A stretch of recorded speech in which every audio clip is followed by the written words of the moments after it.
शाम का वक्त था। बेंगलुरु से गाड़ी हाईवे पर दौड़ रही थी। ड्राइव कर रहा था रौनक और उसके बगल में बैठी थी उसकी नई नई दुल्हन पूर्वा। अभी शादी को मुश्किल से 2 हफ्ते हुए थे। रौनक पूरे रास्ते खामोश रहा। पूर्वा उससे सवाल पर सवाल पूछती रही। तुम्हारा गांव कैसा है? क्या वाकई वो पुरानी हवेली जैसी जगह है? तुमने वही बचपन बिताया था ना? रौनक हर सवाल पर बस एक हल्की सी मुस्कुराहट देता। पूर्वा ने थक कर कहा, अगर चुप ही रहना था तो अकेले ही चले आते। रौनक ने साइड में देखा और बस इतना बोला, घूंघट कर लो, मेरा गांव शुरू होने वाला है। गाड़ी अब पक्के रास्ते से कच्ची सड़क पर मुड़ चुकी थी। सड़क दोनों तरफ से ऊंचे पेड़ों से घिरी थी और कुछ ही देर में सामने एक पुरानी जर्जर हवेली दिखने लगी, पत्थरों से बनी, ऊंचे मेहराब वाले दरवाजे के साथ। रौनक ने ब्रेक लगाया और बोला, आ गए। पूर्वा बाहर उतरी और हवेली को देखते ही उसके कदम थम गए। चारों तरफ सन्नाटा था। झाड़ियों में हवा चल रही थी और टूटी हुई खिड़कियों से पर्दे ऐसे हिल रहे थे जैसे कोई अंदर झांक रहा हो। उसी वक्त रास्ते से एक बूढ़ा आदमी गुजरा। उसके बाल सफेद, कंधे झुके हुए और चेहरे पर डर की लकीरें। रौनक बोला, अरे शंभू काका, आपने मुझे पहचाना नहीं? मैं रौनक। बूढ़ा ठिठका। उसने रौनक और पूर्वा दोनों को घूर कर देखा, पर कुछ बोले बिना सिर झुकाकर आगे बढ़ गया। पूर्वा ने धीरे से रौनक का हाथ पकड़ा। रौनक, ये आदमी हमें ऐसे क्यों देख रहा था? रौनक में हल्की मुस्कान दी। कुछ नहीं, गांव के लोग अजनबियों को देखकर ऐसे ही रहते हैं। चलो। हवेली का बड़ा दरवाजा आधा टूटा हुआ था। जैसे ही उन्होंने उसे खोला, अंदर से बासी हवा और मिट्टी की गंध आई। वो गंध जो किसी बंद कमरे में सालों से जमा रहती है। अंदर एक बड़ा सा आंगन था, कभी शायद हरे पौधों से भरा होगा। अब वहां सूखी घास और टूटी ईंटें पड़ी थीं।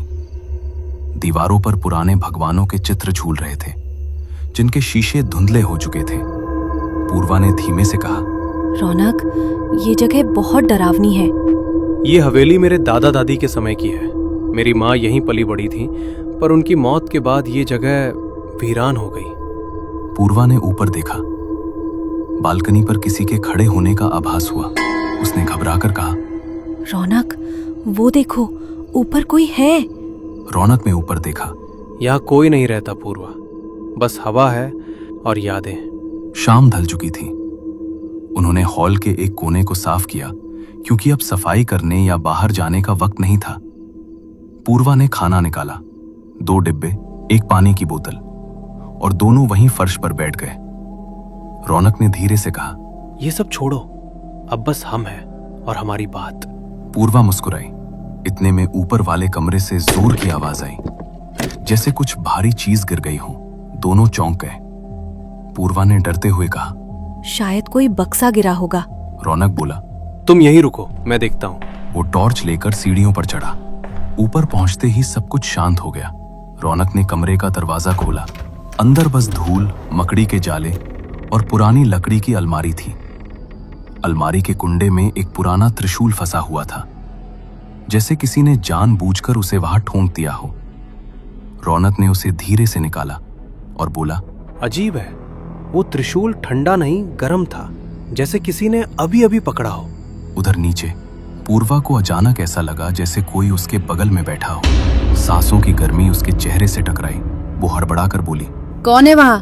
चारों तरफ सन्नाटा, और तभी किसी ने उसके कान के बहुत पास धीरे से फुसफुसाया, वो लौट आई। पूर्वा चीख पड़ी। रौनक भागता हुआ नीचे आया। पूर्वा, क्या हुआ? पूर्वा कांपते हुए बोली, मुझे लगा कोई यहीं था मेरे पास। रौनक ने चारों तरफ देखा, कुछ नहीं था। वो बोला, डरने की बात नहीं, शायद हवा का झोंका रहा होगा। पूर्वा ने एक अजीब सी मुस्कान दी। शायद हवा ही थी। उसकी आंखें एक पल को बहुत गहरी और अजीब लगने लगी। रात बीत गई, पर हवेली की दीवारें उस रात कुछ सुनती रहीं, कुछ कहती रहीं। सुबह की पहली किरण जब हवेली की टूटी छतों से अंदर आई, पूर्वा ने आंखें खोली, लेकिन रौनक वहां नहीं था। वो उठी, चारों तरफ देखा। हॉल कुछ अलग लग रहा था। जगह जगह की धूल साफ थी। कुछ पुराने फूलों के माला जमीन पर गिरी हुई थी। पूर्वा के माथे पर पसीना था। मैंने तो कुछ साफ नहीं किया।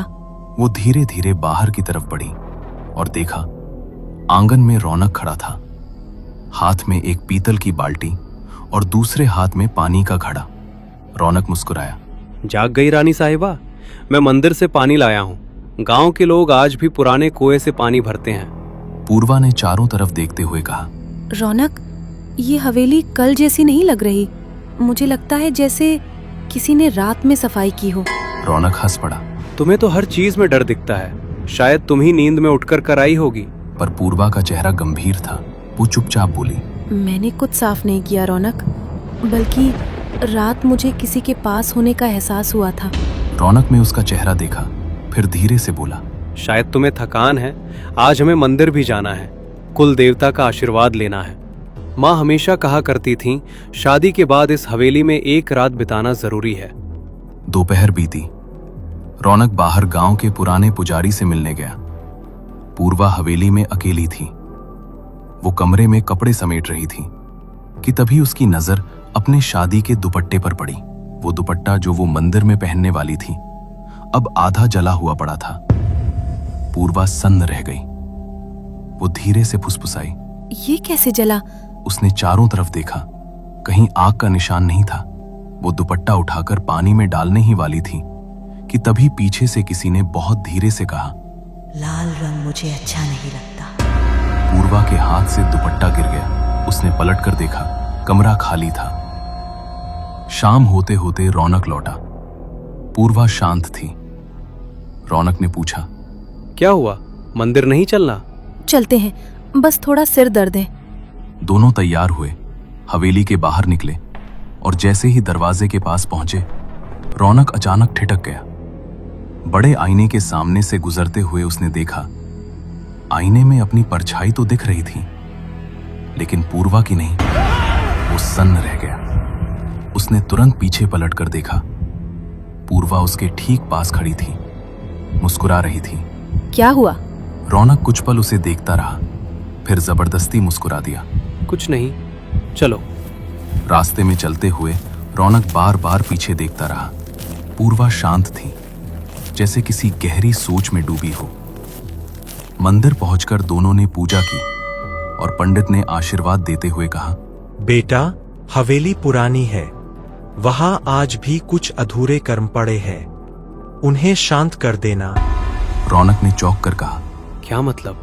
पंडित ने बस इतना कहा, पुरानी आत्माएं तभी जाती है जब उनका नाम लिया जाए। रौनक और पूर्वा एक दूसरे को देखने लगे। वो रात मंदिर से लौटते वक्त कदम बढ़ा ही रहे थे कि दूर से वही बूढ़ा शंभू काका दिखा, जिसे उन्होंने पहले दिन देखा था। काका ने उन्हें रोका और बोला, रौनक बाबू, हवेली में लौटना मत, वो कनकलता अब भी वहीं है। रौनक ने हैरानी से कहा, कनकलता? कौन? बूढ़ा कुछ कहने ही वाला था कि अचानक हवा का झोंका आया और वो बस इतना बोल पाया, वो तुम्हारी माँ के जमाने से वहां है। फिर वो एकदम खामोश हो गया। उसकी आंखें सुन्न थीं, जैसे कुछ याद आ गया हो। रौनक और पूर्वा हवेली लौटे। रास्ते में कोई कुछ नहीं बोला। दरवाजे के अंदर कदम रखते ही पूर्वा ने फुसफुसाया, कनकलता, ये नाम मैंने पहले भी सुना है। रौनक ने घूरते हुए कहा, कहाँ? पूर्वा बोली, जब मैं रात में जागी थी, किसी ने यही नाम मेरे कान में कहा था। रौनक का चेहरा सफेद पड़ गया। उसने पूछा, क्या? पूर्वा मुस्कुरा दी। तुम्हें डर लग रहा है क्या? रौनक ने महसूस किया उसकी मुस्कान अब वैसी नहीं रही। उसमें कुछ और था, कुछ ठंडा, कुछ अनजाना। रात बीत चुकी थी, लेकिन हवेली में नींद नहीं थी। दीवारों पर परछाइयां तैर रही थीं और हर थोड़ी देर में किसी दरवाजे का चर्र करना जैसे सन्नाटे को चीर देता था। रौनक बिस्तर पर लेटा था, पर उसकी आंखें खुली थीं। उसके जहन में बार बार वही नाम गूंज रहा था, कनकलता। पूर्वा उसके पास बैठी थी, धीरे से उसके बाल सहला रही थी। सो जाओ रौनक, तुम बहुत थक गए हो। रौनक ने उसकी ओर देखा। उसकी आंखें अजीब चमक रही थीं और होंठों पर हल्की मुस्कान थी, वो मुस्कान जो रौनक ने पहले कभी नहीं देखी थी। रौनक नींद में डूबता चला गया। लेकिन सपने में उसने जो देखा वो किसी बुरे सपने से कम नहीं था। वो खुद को उसी हवेली के आंगन में खड़ा देख रहा था, पर सब कुछ पुराना और सुनहरा लग रहा था। दीवारों पर लाइटें, फूलों की सजावट और बीच में एक लड़की, लाल साड़ी में, बालों में गजरा, माथे पर बड़ा सा बिंदिया। वो थी कनकलता। वो मुस्कुरा रही थी और उसके सामने खड़ा एक लड़का उसकी आंखों में देख रहा था। वो लड़का था खुद रौनक। रौनक हड़बड़ा गया। कनकलता बोली, रौनक, तुम मुझे भूल गए? उसके शब्द हवा में गूंजे। सपना टूटा। रौनक उठ बैठा, पसीने से भीगा हुआ। पूर्वा वही लेटी थी, पर अब उसका चेहरा पूरी तरह ढका हुआ था। सुबह जब रौनक नीचे आया तो बाहर वही बूढ़ा शंभू काका बैठा मिला। वो खामोशी से धूप सेक रहा था। रौनक उसके पास गया और पूछा, काका, तुमने कल रात जो कहा था वो कौन थी?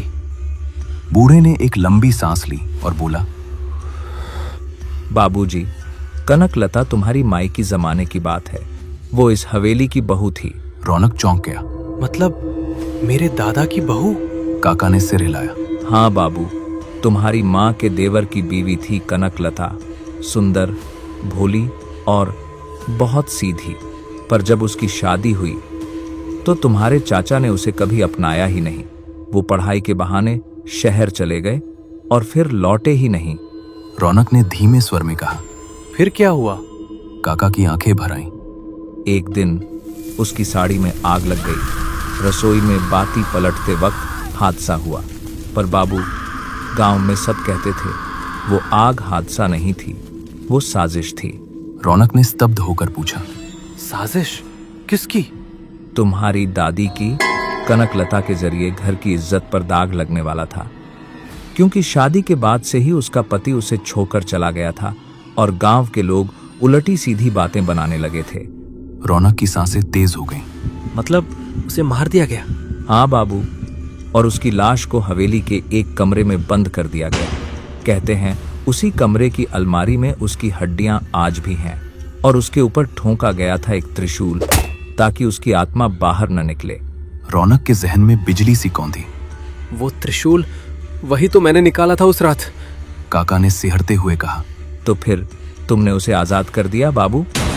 जितना जल्दी हो सके इस हवेली, इस गांव से दूर चले जाओ, नहीं तो वो तुमसे बदला लेगी। रौनक ने बिना कुछ कहे घर की ओर दौड़ लगा दी। हवेली के अंदर सब कुछ सामान्य था। पूर्वा आंगन में खड़ी थी, हाथ में वही लाल दुपट्टा जो कल जला हुआ था, अब बिल्कुल नया लग रहा था। रौनक बोला, पूर्वा, ये दुपट्टा? पूर्वा मुस्कुराई। क्यों, पसंद नहीं आया? लाल रंग में मैं कैसी लगती हूँ? रौनक सन्न रह गया। वो वही वाक्य था जो कनकलता ने अपने सपने में कहा था। रात हुई।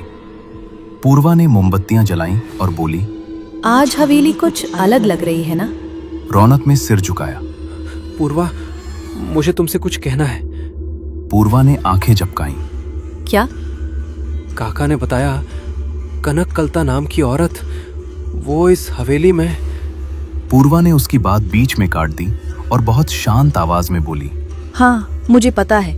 वो औरत इस हवेली की थी और वो अब भी यहीं है। रौनक की सांस अटक गई। तुम्हें कैसे पता? पूर्वा मुस्कुराई। क्योंकि वो मुझे सब बताती है, हर रात। रौनक की आंखें चौड़ी रह गईं। पूर्वा अब धीरे धीरे उसकी तरफ बढ़ रही थी। उसकी चाल अब वैसी नहीं थी। उसमें एक ठहराव था, जैसे किसी और की आत्मा उसके भीतर हो। वो उसके बहुत करीब आकर बोली, रौनक, तुम मुझे भूल गए थे, लेकिन मैं तुम्हें नहीं भूल पाई। रौनक के चेहरे पर डर साफ था। उसने पीछे हटते हुए कहा, तुम कौन हो? पूर्वा के होठों से वही नाम निकला, कनकलता। आखिर कौन थी कनकलता? रौनक के साथ उसका क्या संबंध था और उसके साथ वास्तव में क्या हुआ था? जानने के लिए इस कहानी का दूसरा भाग जरूर देखें। साथ ही हमारे चैनल डर की बात को जरूर सब्सक्राइब कर लें। इससे पहले कि हम आगे बढ़ें, पिछले भाग को जरूर देख लें। कहानी वहीं से आगे बढ़ रही है। रात गहरी हो चुकी थी। हवेली के बाहर हल्की बारिश शुरू हो गई थी। रौनक खिड़की के पास खड़ा था। उसके जहन में बस वही नाम गूंज रहा था, कनकलता। वो पलटकर पूर्वा की ओर देखता है। उसके बाल खुले थे और चेहरा मोमबत्ती की रोशनी में आधा छिपा हुआ था। वो बहुत शांत लग रही थी, लेकिन उसकी आंखों में कुछ बेचैन, कुछ अजीब सा सुकून था। रौनक धीरे से बोला, पूर्वा, तुम ठीक तो हो? वो मुस्कुराई। मैं बहुत ठीक हूँ रौनक। इतने सालों बाद मैं फिर से अपने घर में हूँ। रौनक ने भौहें सिकोड़ते हुए कहा। घर? लेकिन ये तो मेरी पुश्तैनी हवेली है। पूर्वा ने उसकी आंखों में झांकते हुए कहा। हाँ, तुम्हारी हवेली, पर मेरी भी तो थी रौनक। रौनक के माथे पर पसीना आ गया। तुम ये क्या कह रही हो? पूर्वा अब धीरे धीरे उठ खड़ी हुई। उसकी चाल बदल चुकी थी। हर कदम पर पायल की छन छन, जैसे किसी और वक्त की औरत चल रही हो। वो रौनक के बिल्कुल करीब आई। उसके गाल पर उंगलियां फेरते हुए बोली, पहचाना नहीं? वो जिसे तुमने जलने के लिए छोड़ दिया था। रौनक का चेहरा सख्त हो गया। नहीं नहीं, ये सब झूठ है। पूर्वा हंस पड़ी। वो हंसी इंसान की नहीं थी, वो जैसे किसी और लोक की गूंज थी। वो बोली, तुमने सोचा था कि तुम्हारा पाप छिप जाएगा, कि एक और औरत से शादी कर लोगे तो सब खत्म हो जाएगा। रौनक पीछे हट गया। उसकी आंखें डर से चौड़ी हो गईं। मैंने कुछ नहीं किया, मुझे कुछ पता नहीं था। पूर्वा कनकलता की आंखें लाल हो गईं। झूठ! तुम्हारी माँ ने मुझे जलाया, पर वो आग मैंने नहीं, तुमने लगाई थी अपने बेगुनाही की खामोशी से। तुम्हारे मुंह से एक शब्द नहीं निकला जब मुझे जलाया जा रहा था। कमरा एकदम अंधेरे में डूब गया। सिर्फ बाहर बिजली चमक रही थी। हर चमक में पूर्वा का चेहरा बदलता जा रहा था, कभी कनकलता का, कभी पूर्वा का। रौनक कांप गया। जो हो चुका है उसे मैं नहीं बदल सकता। कनकलता चीखी। बहुत बदली जा सकती है रौनक, अगर वो अधूरी हो। रौनक भागा, सीढ़ियां उतरकर नीचे की ओर गया। लेकिन हवेली अब किसी भूल भुलैया में बदल चुकी थी। हर दरवाजा बंद, हर खिड़की जड़ी हुई। वो चिल्लाया, पूर्वा, पूर्वा कहाँ हो तुम? ऊपर से वही आवाज आई। यहाँ? रौनक ने ऊपर देखा। सीढ़ियों के किनारे पूर्वा खड़ी थी लाल साड़ी में, बाल हवा में उड़ते हुए, चेहरा आधा जला हुआ और आंखें खून सी लाल। वो बोली, तुम्हें याद है रौनक, ये साड़ी? यही वो साड़ी थी जिसमें तुमने मुझे जलाया था। रौनक की आंखें भर आईं। मैं कसम खाता हूँ, मुझे कुछ नहीं पता था। वो धीरे से मुस्कुराई मुझे झूठ पसंद नहीं। और उसने अपने दोनों हाथ आगे बढ़ाए। हवा में जली हुई राख उड़ने लगी। रौनक ने महसूस किया कि उसके पैरों में कुछ लिपट रहा है, जले हुए हाथों जैसे जो उसे नीचे खींच रहे थे। वो गिर पड़ा, चेहरा जमीन पर लग गया। अचानक उसने देखा, जमीन पर खून से लिखा था, अब तुम्हारी बारी है। रौनक कांपते हुए ऊपर उठा और कमरे की ओर भागा। वो वही पुराना कमरा था जहां उसने त्रिशूल निकाला था। अलमारी का दरवाजा खुला पड़ा था। अंदर वही हड्डियां, वही राख और उसी पर पुरानी साड़ी का टुकड़ा पड़ा था। रौनक ने कांपते हुए वो त्रिशूल उठाया। मुझे माफ कर दो कनकलता, मुझे नहीं पता था कि तुम्हारे साथ क्या हुआ। वो अलमारी के सामने बैठ गया। उसने लकड़ी और पुराने कपड़े जुटाए और उन हड्डियों को जलाने लगा। नीचे हॉल में अचानक एक तेज चीख गूंजी। वो पूर्वा की थी। रौनक दौड़ता हुआ नीचे आया, देखा कनकलता की आत्मा पूर्वा को पकड़ चुकी थी और उसके शरीर में उतर रही थी। पूर्वा छटपटा रही थी। रौनक, बचाओ! रौनक ने आग में जलती हड्डियों की ओर देखा और चीखा, उसे छोड़ दो, अगर बदला लेना है तो मुझसे लो। हवा का झोंका आया। कमरे के सारे दिए एक साथ बुझ गए। अगले ही पल सब कुछ सन्नाटे में डूब गया। कुछ मिनट बाद रौनक ने धीरे से आंखें खोली। हवा में राख तैर रही थी और कनक लता की हंसी अब थम चुकी थी। पूर्वा जमीन पर बेहोश पड़ी थी।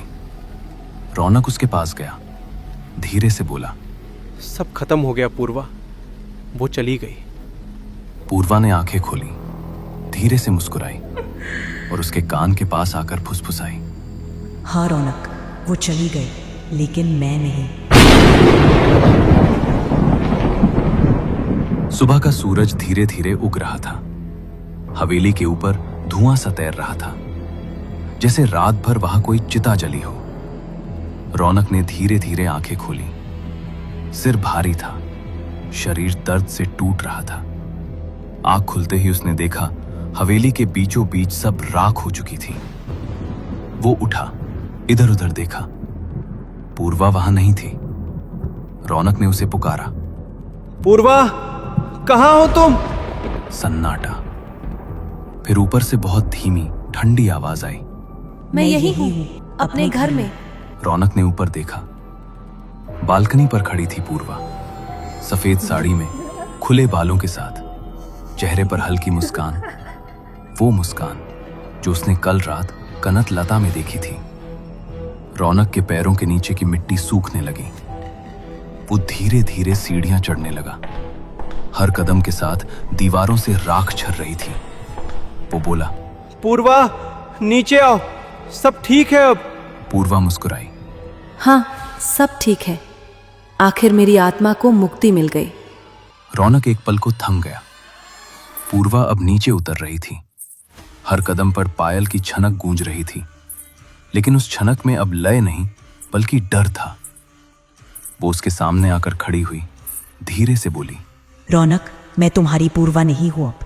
मैं वही हूं जिसे तुमने अधूरा छोड़ा था। रौनक की सांस रुक गई। नहीं, नहीं, ऐसा नहीं हो सकता। चारों तरफ अंधेरा छा गया।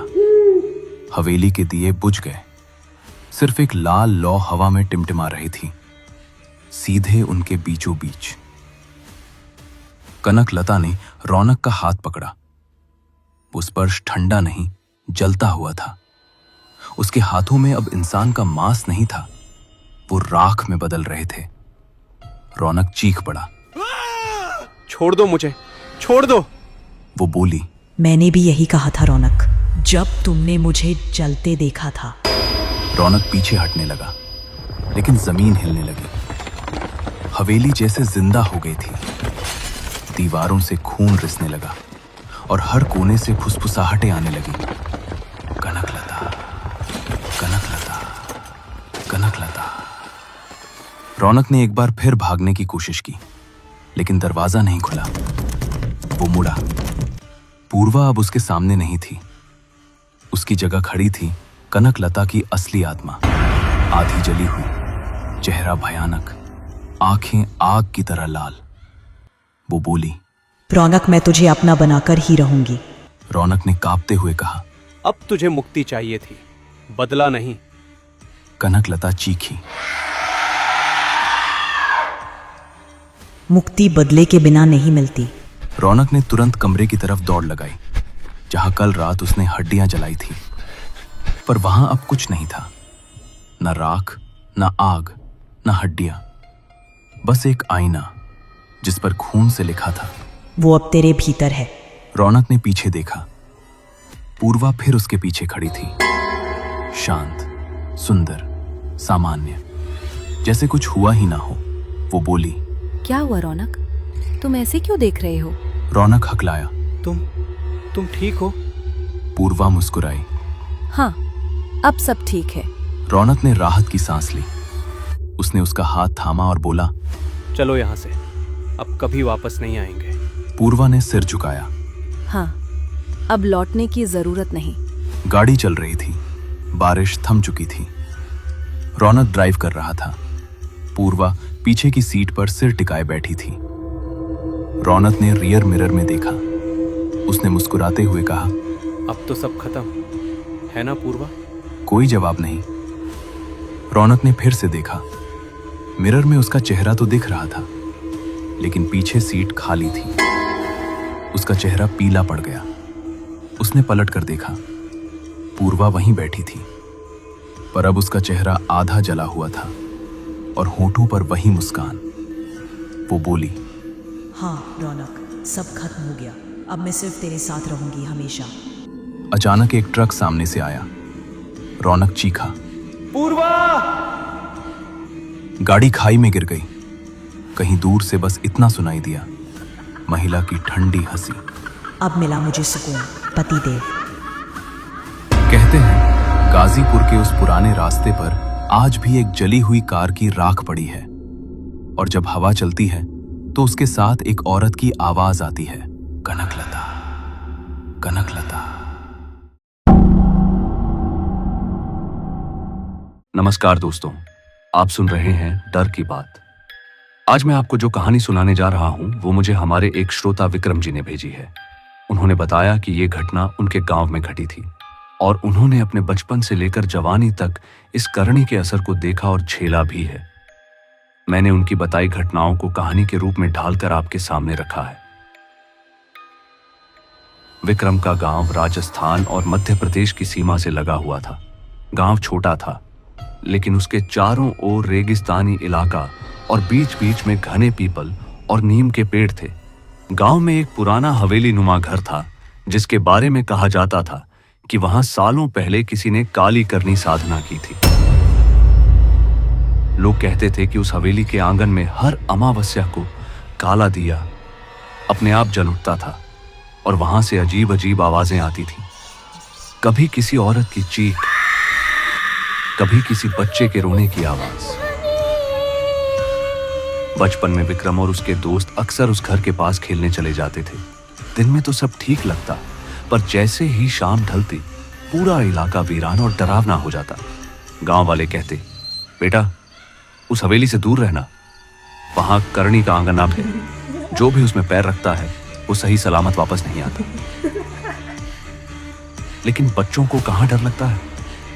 एक दिन विक्रम के दोस्तों ने शर्त लगा दी, जो भी उस हवेली के आंगन में जाकर पत्थर रखाएगा वही सबसे बड़ा वीर। उस दिन शाम को 4-5 बच्चे साइकिल पर बैठकर हवेली की तरफ निकल पड़े। सूरज ढल चुका था। दूर से ही हवेली की टूटी छत और लटकती दीवारें डर पैदा कर रही थी। अंदर झांका तो लगा जैसे किसी ने सालों से सफाई नहीं की। जगह जगह जाले, टूटे दरवाजे और घास फूस। पर असली डरावना हिस्सा था आंगन। वहां बीच में काले पत्थरों का एक गोल घेरा था।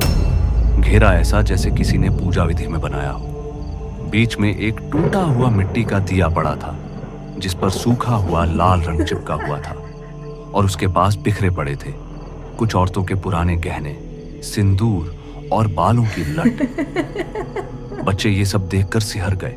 उनमें से एक लड़का बोला, देखो ये तो वैसा ही है जैसा दादी बताया करती थी। ये करनी का स्थान है।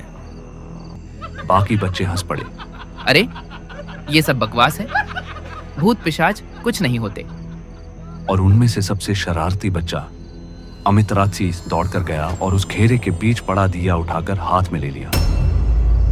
जैसे ही उसने दिया उठाया, अचानक हवेली के पीछे से कुत्तों के झुंड के भौंकने की आवाज आई। बच्चे डर कर भागने लगे, लेकिन अमित वहीं खड़ा हंसता रहा। उसने दिया जमीन पर फेंक कर कहा, अगर यहाँ सच में कोई आत्मा है तो आ जा सामने। बाकी बच्चे दूर जाकर छुप गए और कांपते हुए अमित को देख रहे थे। तभी आंगन की मिट्टी से एक हल्की सी काली धुंधंड उठने लगी।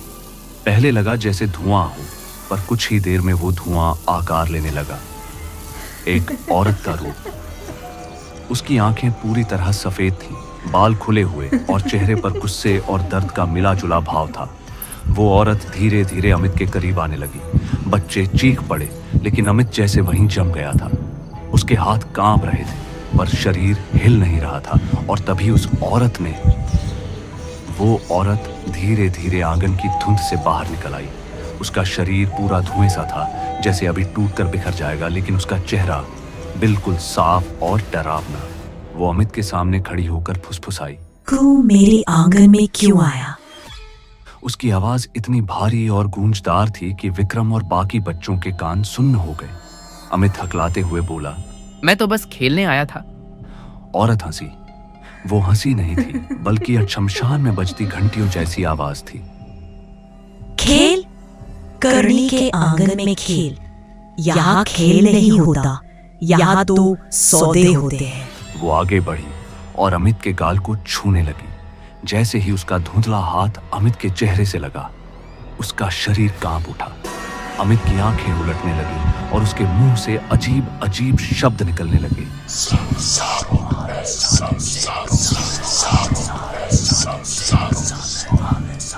बाकी बच्चे डर के मारे भाग खड़े हुए। सिर्फ विक्रम ने हिम्मत दिखाई। उसने अमित का हाथ पकड़ा और उसे खींचकर बाहर ले भागा। दोनों जैसे तैसे हवेली के बाहर पहुंचे, लेकिन तब तक अमित का हाल बदल चुका था। उसकी आंखें सुर्ख लाल हो चुकी थीं और वो बिना झपके आसमान को घूर रहा था। विक्रम कांपते हुए बोला, अमित घर चल, तुझे कुछ हो रहा है। अमित धीरे से मुस्कुराया, लेकिन वो मुस्कान अमित की नहीं थी, वो किसी और की थी, उस औरत की। उस दिन के बाद से अमित पूरी तरह बदल गया। वो पहले जैसा हंसमुख लड़का नहीं रहा। अब वो अकेले रहता, रात को खेतों में चला जाता और कभी कभी गांव के बीचों बीच खड़ा होकर खुद से बातें करता। लोगों ने कहना शुरू कर दिया, ये लड़का करनी की छाया में आ गया है। अमित की मां बहुत परेशान रहने लगी। वो गांव के बुजुर्ग तांत्रिक बालकिशन बाबा के पास पहुंची। बालकिशन बाबा ने अमित को देखा और उसका माथा टटोलते ही चौंक गए। उन्होंने कहा, ये बच्चा अब बच्चा नहीं रहा, इसके भीतर कोई और है। करणी आंगन की आत्मा इस पर सवार हो चुकी है। अमित की मां रोते हुए बोली, बचाइए बाबा, ये तो मेरा इकलौता बेटा है। बालकिशन बाबा ने भारी सांस ली। इसे बचाना आसान नहीं है। करणी का आंगन एक बार जिसे पकड़ ले उसे छोड़ता नहीं, पर एक उपाय है। अमित की मां ने कांपते हुए पूछा, कैसा उपाय? बाबा बोले, अगली अमावस्या की रात हमें उसी आंगन में पूजा करनी होगी, तभी हम उस आत्मा को बांध सकते हैं। लेकिन अगर पूजा में कोई गलती हुई तो वो आत्मा सिर्फ अमित को ही नहीं, पूरे परिवार को निगल जाएगी। दिन बीतते गए। अमित की हालत और बिगड़ती गई। वो कभी कभी रात को घर की छत पर चढ़कर बैठा रहता और आसमान में चांद को घूरते हुए हंसता। उसकी हंसी अब भी उसी औरत जैसी थी, भारी और डरावनी। गांव वाले उससे कतराने लगे। लोग कहते, इस पर काली करनी का वास है, इसे छोड़ दो, वरना पूरा गांव मुसीबत में आ जाएगा। लेकिन उसकी मां हार मानने को तैयार नहीं थी। वो बार बार बाबा के पास जाती रही और आखिरकार अमावस्या की रात आ ही गई। बाबा ने कहा, आज तय होगा अमित बचेगा या इस करणी की बलि बन जाएगा। अमावस्या की रात थी। पूरा गांव काले बादलों से घिरा हुआ था। चारों तरफ ऐसी सन्नाटा था मानो रात खुद किसी अनहोनी का इंतजार कर रही हो। बालकिशन बाबा, अमित की मां और विक्रम तीनों उस हवेली के आंगन में पहुंचे। हाथ में एक लाल कपड़े की पोटली थी जिसमें नींबू, सिंदूर, लोहे की कीलें और कुछ ताबीज रखे थे। बाबा ने हवेली का टूटा दरवाजा पार करते हुए कहा, ध्यान रखना, जब तक मैं मंत्र पढ़ रहा हूं कोई भी बोलना मत। अगर आत्मा गुस्से में आई तो उसे शांत करना मुश्किल होगा। आंगन के बीच वही काला घेरा बना हुआ था। बीच में टूटा हुआ दिया रखा था। अमित उस घेरे के पास जाकर बैठ गया जैसे वो किसी अदृश्य शक्ति के बुलावे पर आया हो। बाबा ने तुरंत मंत्र जाप शुरू कर दिया। हवा अचानक और ठंडी हो गई। चारों तरफ पेड़ हिलने लगे जैसे आंधी चल रही हो, और फिर वही धुंध उठी। धीरे धीरे धुंध से वही औरत बाहर निकली, लंबी काले बालों वाली, सफेद आंखों वाली। उसकी आंखें अमित पर टिक गईं। ये मीरा है, इसे कोई नहीं ले सकता। उसकी आवाज आंगन की दीवारों से टकराकर गूंज रही थी। बाबा ने जोर से मंत्र पढ़ा और नींबू पर कील ठोककर घेरे में फेंका। अचानक आत्मा जोर से चीखी। उसकी चीख इतनी भयानक थी कि विक्रम के कान से खून निकलने लगा। अमित कांप रहा था, पर उसकी आंखों से अब भी लाल रोशनी झलक रही थी, जैसे आत्मा उसके शरीर के अंदर पूरी तरह समा चुकी हो। बाबा चिल्लाए, अरे इसे कसकर पकड़ो वरना ये भाग जाएगा। विक्रम और अमित की मां ने मिलकर उसे पकड़ लिया, पर तभी आत्मा ने अचानक अपना हाथ फैलाया। वो हाथ धुएं का था, पर जैसे ही उसने विक्रम की गर्दन को छुआ, उसका दम घुटने लगा। विक्रम ने महसूस किया कि उसका शरीर ठंडा पड़ रहा है। उसकी आंखों के सामने अंधेरा छाने लगा। बाबा ने तुरंत ताबीज जलाकर आत्मा पर फेंका। आत्मा पीछे हट गई और गुस्से से दहाड़ उठी। तुम सबको इसकी कीमत चुकानी होगी। ये बच्चा मेरा है, मेरा। और उसी पल अमित के मुंह से आवाज निकली, लेकिन वो उसकी नहीं थी। रक्त चाहिए, बिना रक्त के ये साधना पूरी नहीं होगी। विक्रम और उसकी मां डर से कांप गए। बाबा ने गंभीर स्वर में कहा, ये आत्मा अधूरी करनी के कारण भटकी हुई है। किसी ने इसे साधना से बांध तो लिया था, पर पूर्ण आहुति नहीं दी। अब ये हर हाल में बलि चाहती है। अचानक हवेली की दीवारें हिलने लगी। चारों तरफ से अजीब परछाइयां मंडराने लगी, मानो दर्जनों और आत्माएं उसी आंगन में आ चुकी हों। हर परछाई की आंखें चमक रही थीं और सब मिलकर फुसफुसा रही थीं। रक्त दो, रक्त दो। बाबा ने कांपती आवाज में कहा, अगर आज हमने इसे नहीं रोका तो ये आत्मा पूरे गांव पर छा जाएगी। आज रात मौत का खेल होने वाला है। हवेली का पूरा आंगन अब धुंध और परछाइयों से भर चुका था। हर परछाई एक एक कर करीब आ रही थी और सबकी आवाज गूंज रही थी। रक्त दो, रक्त दो। अमित की आंखें पूरी तरह लाल हो चुकी थी। उसके होंठों से अब भी वही मंत्र फूट रहे थे।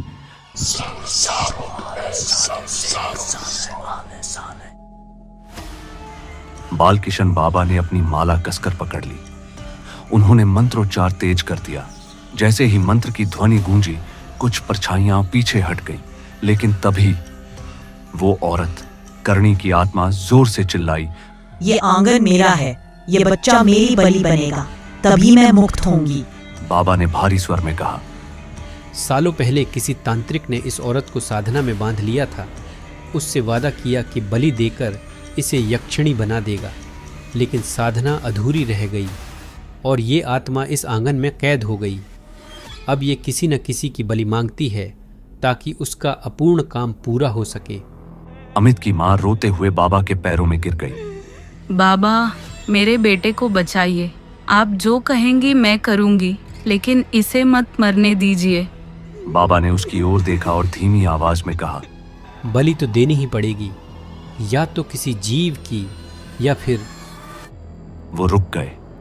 मां ने रोते हुए पूछा, या फिर? बाबा ने गंभीरता से कहा, या फिर वो खुद जो इस आंगन की साधना में पहला अपराधी बना था, अमित। इतना सुनते ही आत्मा जोर से हंसी। हाँ, यही होगा। इसकी सांसें मुझे चाहिए। अमित का शरीर झटके खाने लगा। उसके हाथ पैर अकड़ गए। आसमान में बिजली कड़कने लगी। हवेली की दीवारों पर खून जैसे निशान उभर आए। अचानक विक्रम के पैरों के पास मिट्टी से एक खून से सना कटोरा बाहर आ गया। बाबा ने घबराकर उसे देखा और बोले, ये वही पात्र है जिसमें उस तांत्रिक ने बलि का रक्त जमा किया था। आत्मा अब इसे पूरा करना चाहती है। परछाइयां और तेजी से पास आने लगी। विक्रम का गला सूख गया। उसके कानों में सिर्फ वही आवाज गूंज रही थी, रक्त दो, रक्त दो। अमित की मां अचानक उठ खड़ी हुई। उसने अपनी कलाई चाकू से काट ली और कटोरे में खून टपकाने लगी। विक्रम चीख पड़ा, नहीं चाची, ऐसा मत कीजिए। लेकिन मां चीखते हुए बोली, अगर मेरा खून देने से मेरा बेटा बच जाए तो मैं मरने को भी तैयार हूँ। जैसे ही खून कटोरे में गिरा, आत्मा की आंखें और भी सफेद हो गईं। उसका धुंधला शरीर स्थिर होने लगा। वो औरत चिल्लाई, हाँ, यही चाहिए मुझे, और खून। बाबा ने मंत्र पढ़ना और तेज कर दिया, लेकिन तभी आत्मा ने विक्रम की ओर हाथ बढ़ाया। विक्रम को लगा जैसे उसकी आत्मा शरीर से खींच रही हो। उसने देखा अमित अब धीरे धीरे होश में आ रहा था, लेकिन उसकी मां जमीन पर गिर चुकी थी। उसका चेहरा पीला पड़ गया था और शरीर बिल्कुल ठंडा। आत्मा चीख रही थी, आधी आहुति पूरी हो गई, अब अंतिम आहुति चाहिए, तभी मैं मुक्त होंगी। बाबा ने जमीन पर त्रिशूल मारते हुए कहा, नहीं, तू इस आंगन से बाहर नहीं जाएगी। आज तेरा अंत होगा। आत्मा ने दहाड़ लगाई और पूरा आंगन हिल उठा। दीवारें गिरने लगी और हवेली में काले धुएं का तूफान भर गया। पूरा आंगन अब हिल रहा था। दीवारें टूट टूट कर गिर रही थी और काले धुएं का तूफान सबको निगलता जा रहा था। आत्मा हवेली के बीच खड़ी दहाड़ रही थी, अंतिम आहुति दो, वरना सब मर जाओगे। अमित की मां जमीन पर पड़ी थी। उसका खून अभी भी कटोरे में बह रहा था। विक्रम उसे उठाने की कोशिश कर रहा था, लेकिन उसकी सांस बहुत हल्की हो चुकी थी। बाबा ने गुस्से से ताबीज उठाया और जोर से मंत्र पढ़ा। जैसे ही ताबीज आग में फेंका, आग की लपटें अचानक काले धुएं को चीरते हुए ऊपर उठी। कुछ परछाइयां वहीं जलकर राख हो गई, लेकिन वो औरत, वो अब और भी शक्तिशाली लग रही थी। उसकी सफेद आंखों से खून की धारा बह रही थी। उसने बाबा की ओर देखते हुए कहा, तुम्हारे मंत्र मेरे लिए अब बेमानी है। मैं तो करनी की देवी हूँ, मुझे कोई नहीं रोक सकता। इतना कहकर वो विक्रम की ओर झपटी। विक्रम चीख पड़ा, पर तभी अमित अचानक उठ खड़ा हुआ। उसकी आंखें अब सामान्य हो चुकी थीं। उसने कांपते हाथों से मां का खून सना कटोरा उठा लिया और आत्मा की ओर फेंक दिया। कटोरा जमीन पर गिरते ही चकनाचूर हो गया। उसके टूटते ही हवेली का पूरा आंगन जोर से कांप उठा। आत्मा चीख पड़ी, नहीं, मेरा पात्र, मेरी साधना सब नष्ट हो गया। उसका धुंधला शरीर बिखरने लगा। काली धुंध आग में बदल गई और हवेली के हर कोने से जलती चीखें गूंज उठी। बाबा ने तुरंत त्रिशूल जमीन में गाड़ा और मंत्रोच्चार शुरू कर दिया। लपटें और तेज हो गई। आत्मा जमीन पर गिर गिर कर तड़पने लगी। उसका चेहरा विकृत हो गया, आंखें पिघलने लगी और उसके बाल राख में बदल गए। अंतिम बार उसने चीख कर कहा, तुम सबने मुझे बांधा, लेकिन ये आंगन हमेशा मेरा रहेगा। और उसी के साथ उसका शरीर आग में जलकर राख हो गया। पूरा आंगन ध्वस्त हो गया और हवेली की दीवारें एक एक करके जमीन पर ढह गईं। जब सब शांत हुआ तो केवल 3 लोग बचे थे, बाबा, विक्रम और अमित। अमित की मां अब सांस नहीं ले रही थी। अमित उसकी गोद में सिर रखकर फूट फूट कर रोने लगा। माँ, मैंने ही गलती की। अगर मैं उस आंगन में नहीं जाता तो ये सब नहीं होता। बाबा ने उसके कंधे पर हाथ रखा। बेटा, तूने आज अपने साहस से पूरे गांव को बचाया है, पर याद रख, करणी का आंगन अब भी श्रापित है। कोई भी इस जगह पर दोबारा कदम रखेगा तो वही सब फिर से शुरू होगा।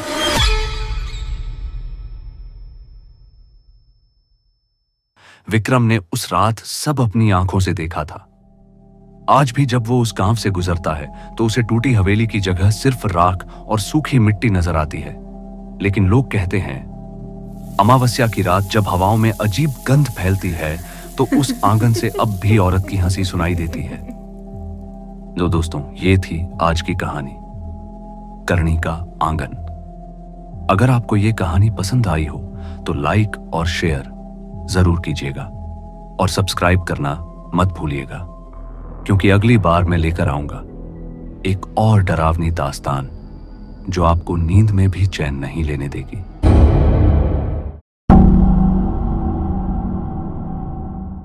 शाम ढल चुकी थी।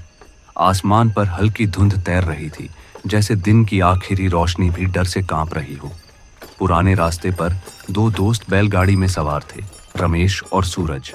दोनों हफ्तों बाद कस्बे से लौट रहे थे, अपने गांव चांदपुर की ओर। रमेश, सूरज ने धीरे से कहा, तूने सुना, जंगल के इस हिस्से में रात को कोई औरत दिखाई देती है जिसके पैर उल्टे हैं। रमेश हंसा। अरे तू फिर वही डायन की कहानी ले बैठा। सब बकवास है। गांव वाले डर के मारे खुद ही बातें बना लेते हैं। बातें? बीते महीने पंडित घनश्याम का बेटा गया था ना मेले में, वो भी इसी रास्ते से लौटा नहीं। रमेश ने लापरवाही से कहा, शायद कहीं भाग गया होगा। ये डर औरतों और बच्चों के लिए है, हमारे लिए नहीं। और तभी कहीं दूर से किसी के फुसफुसाने की आवाज आई। दोनों ने एक दूसरे की तरफ देखा। बैल अचानक ठिठक गए। हवा में एक अजीब सर्दी उतर आई थी। सूरज ने कांपती आवाज में कहा, तूने सुना? रमेश ने निगलते हुए कहा, हवा थी शायद।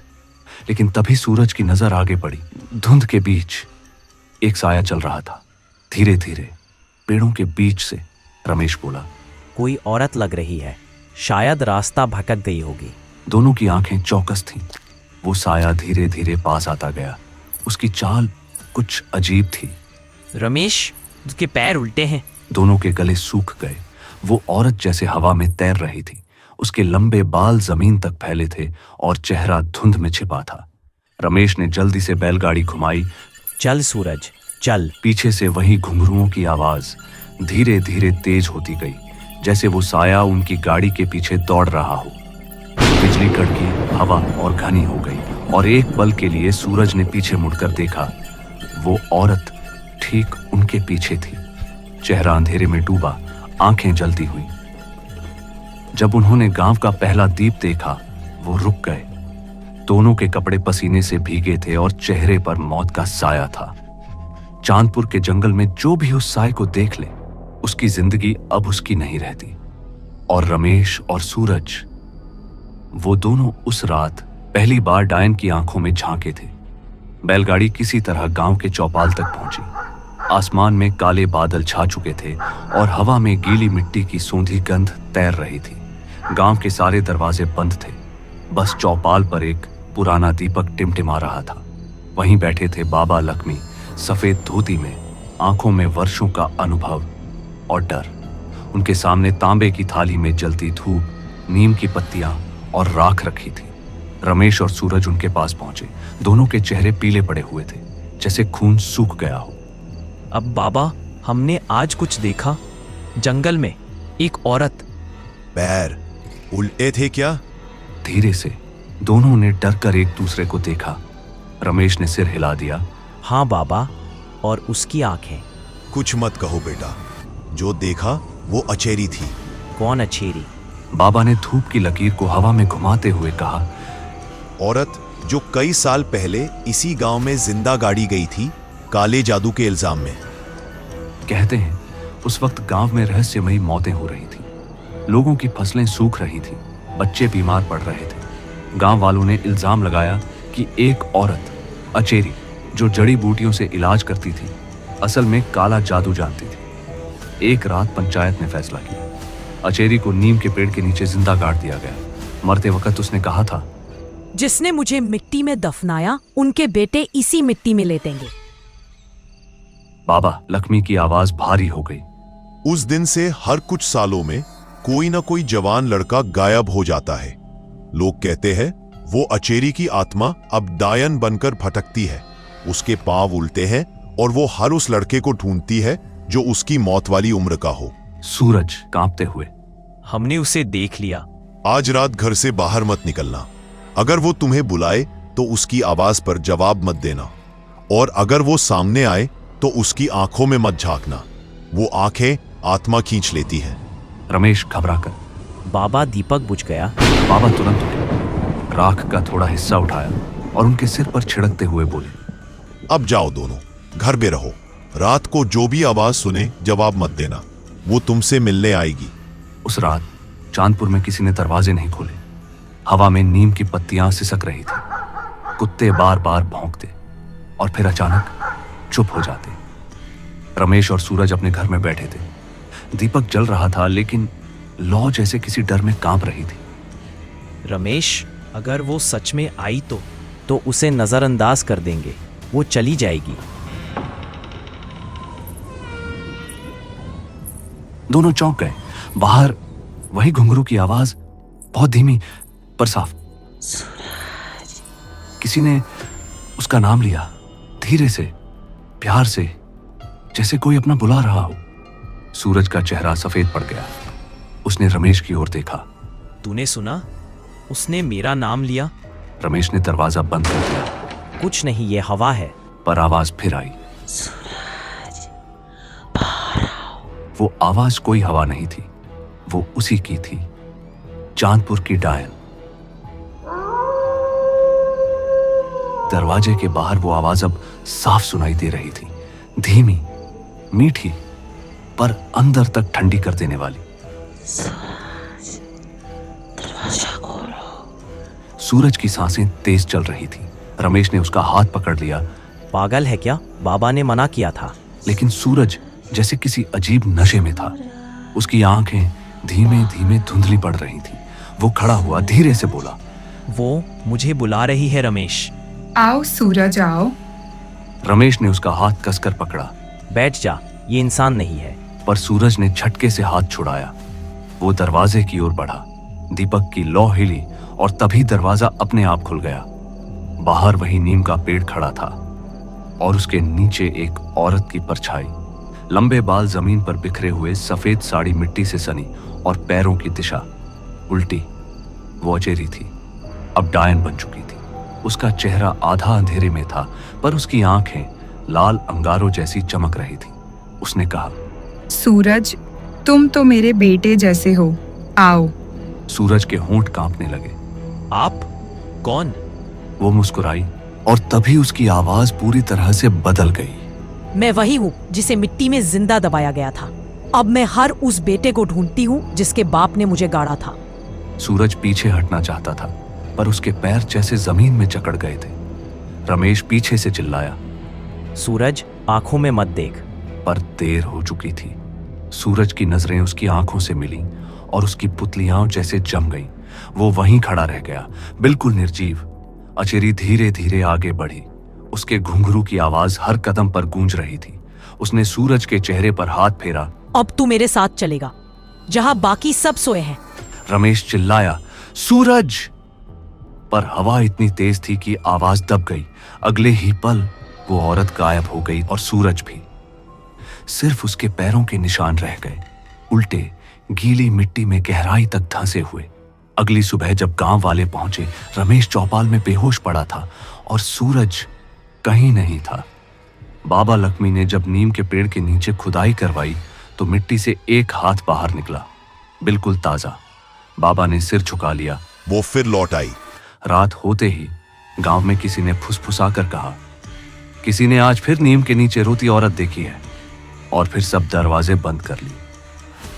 चांदपुर की डायन अचेरी फिर किसी और के सपनों में आने लगी। क्या रमेश सूरज को उस डायन के चंगुल से छुड़ा पाएगा, या चांदपुर की डायन अब उसकी जिंदगी भी निगल जाएगी? जानने के लिए देखिए इस कहानी का अगला भाग। अचेरी ने अपनी लंबी छोटी से बाबा को लपेट लिया। उनकी छाती से जलने की आवाज आई और वो चीखते हुए पेड़ की जड़ों में समा गए। कुछ देर बाद सब शांत हो गया। इससे पहले कि हम आगे बढ़ें, पिछले भाग को जरूर देख लें। कहानी वहीं से आगे बढ़ रही है। 3 दिन हो चुके थे। सूरज अब भी लापता था। गांव वालों ने उसे मरा मान लिया था, पर रमेश अब भी यकीन नहीं कर पा रहा था। हर रात उसे एक सपना आता, सूरज खड़ा है नीम के पेड़ के नीचे। उसकी आंखें काली, चेहरा सफेद मिट्टी से सना हुआ, और वो फुसफुसा रहा होता, रमेश नीचे आ। उस रात रमेश ने तय किया वो वापस उसी जंगल में जाएगा, चाहे जो हो। हाथ में लालटेन थी और दिल में डर। आसमान बादलों से ढका था, चांद जैसे खुद अंधेरे में छिप गया हो। वो नीम के पेड़ तक पहुंचा, वहीं जहां पहली बार उसने उस औरत को देखा था। जमीन गीली थी, जैसे किसी ने हाल ही में खुदाई की हो। रमेश झुका, मिट्टी में कुछ चमकती चीज देखी। वो सूरज की चप्पल थी। सूरज, तू यही था? उसने कांपते हाथों से मिट्टी हटानी शुरू की, पर जैसे जैसे वो नीचे खोदता गया, एक अजीब सी गंध हवा में फैलने लगी, सड़ी हुई मिट्टी और लोहे जैसी गंध। और तभी मिट्टी से किसी ने उसका हाथ पकड़ लिया। रमेश पीछे गिर पड़ा। मिट्टी से सूरज का चेहरा उभर आया था, पर वो जिंदा नहीं था। उसकी आंखें खुली थीं और मुंह से धीरे धीरे वही आवाज निकली, रमेश नीचे आ।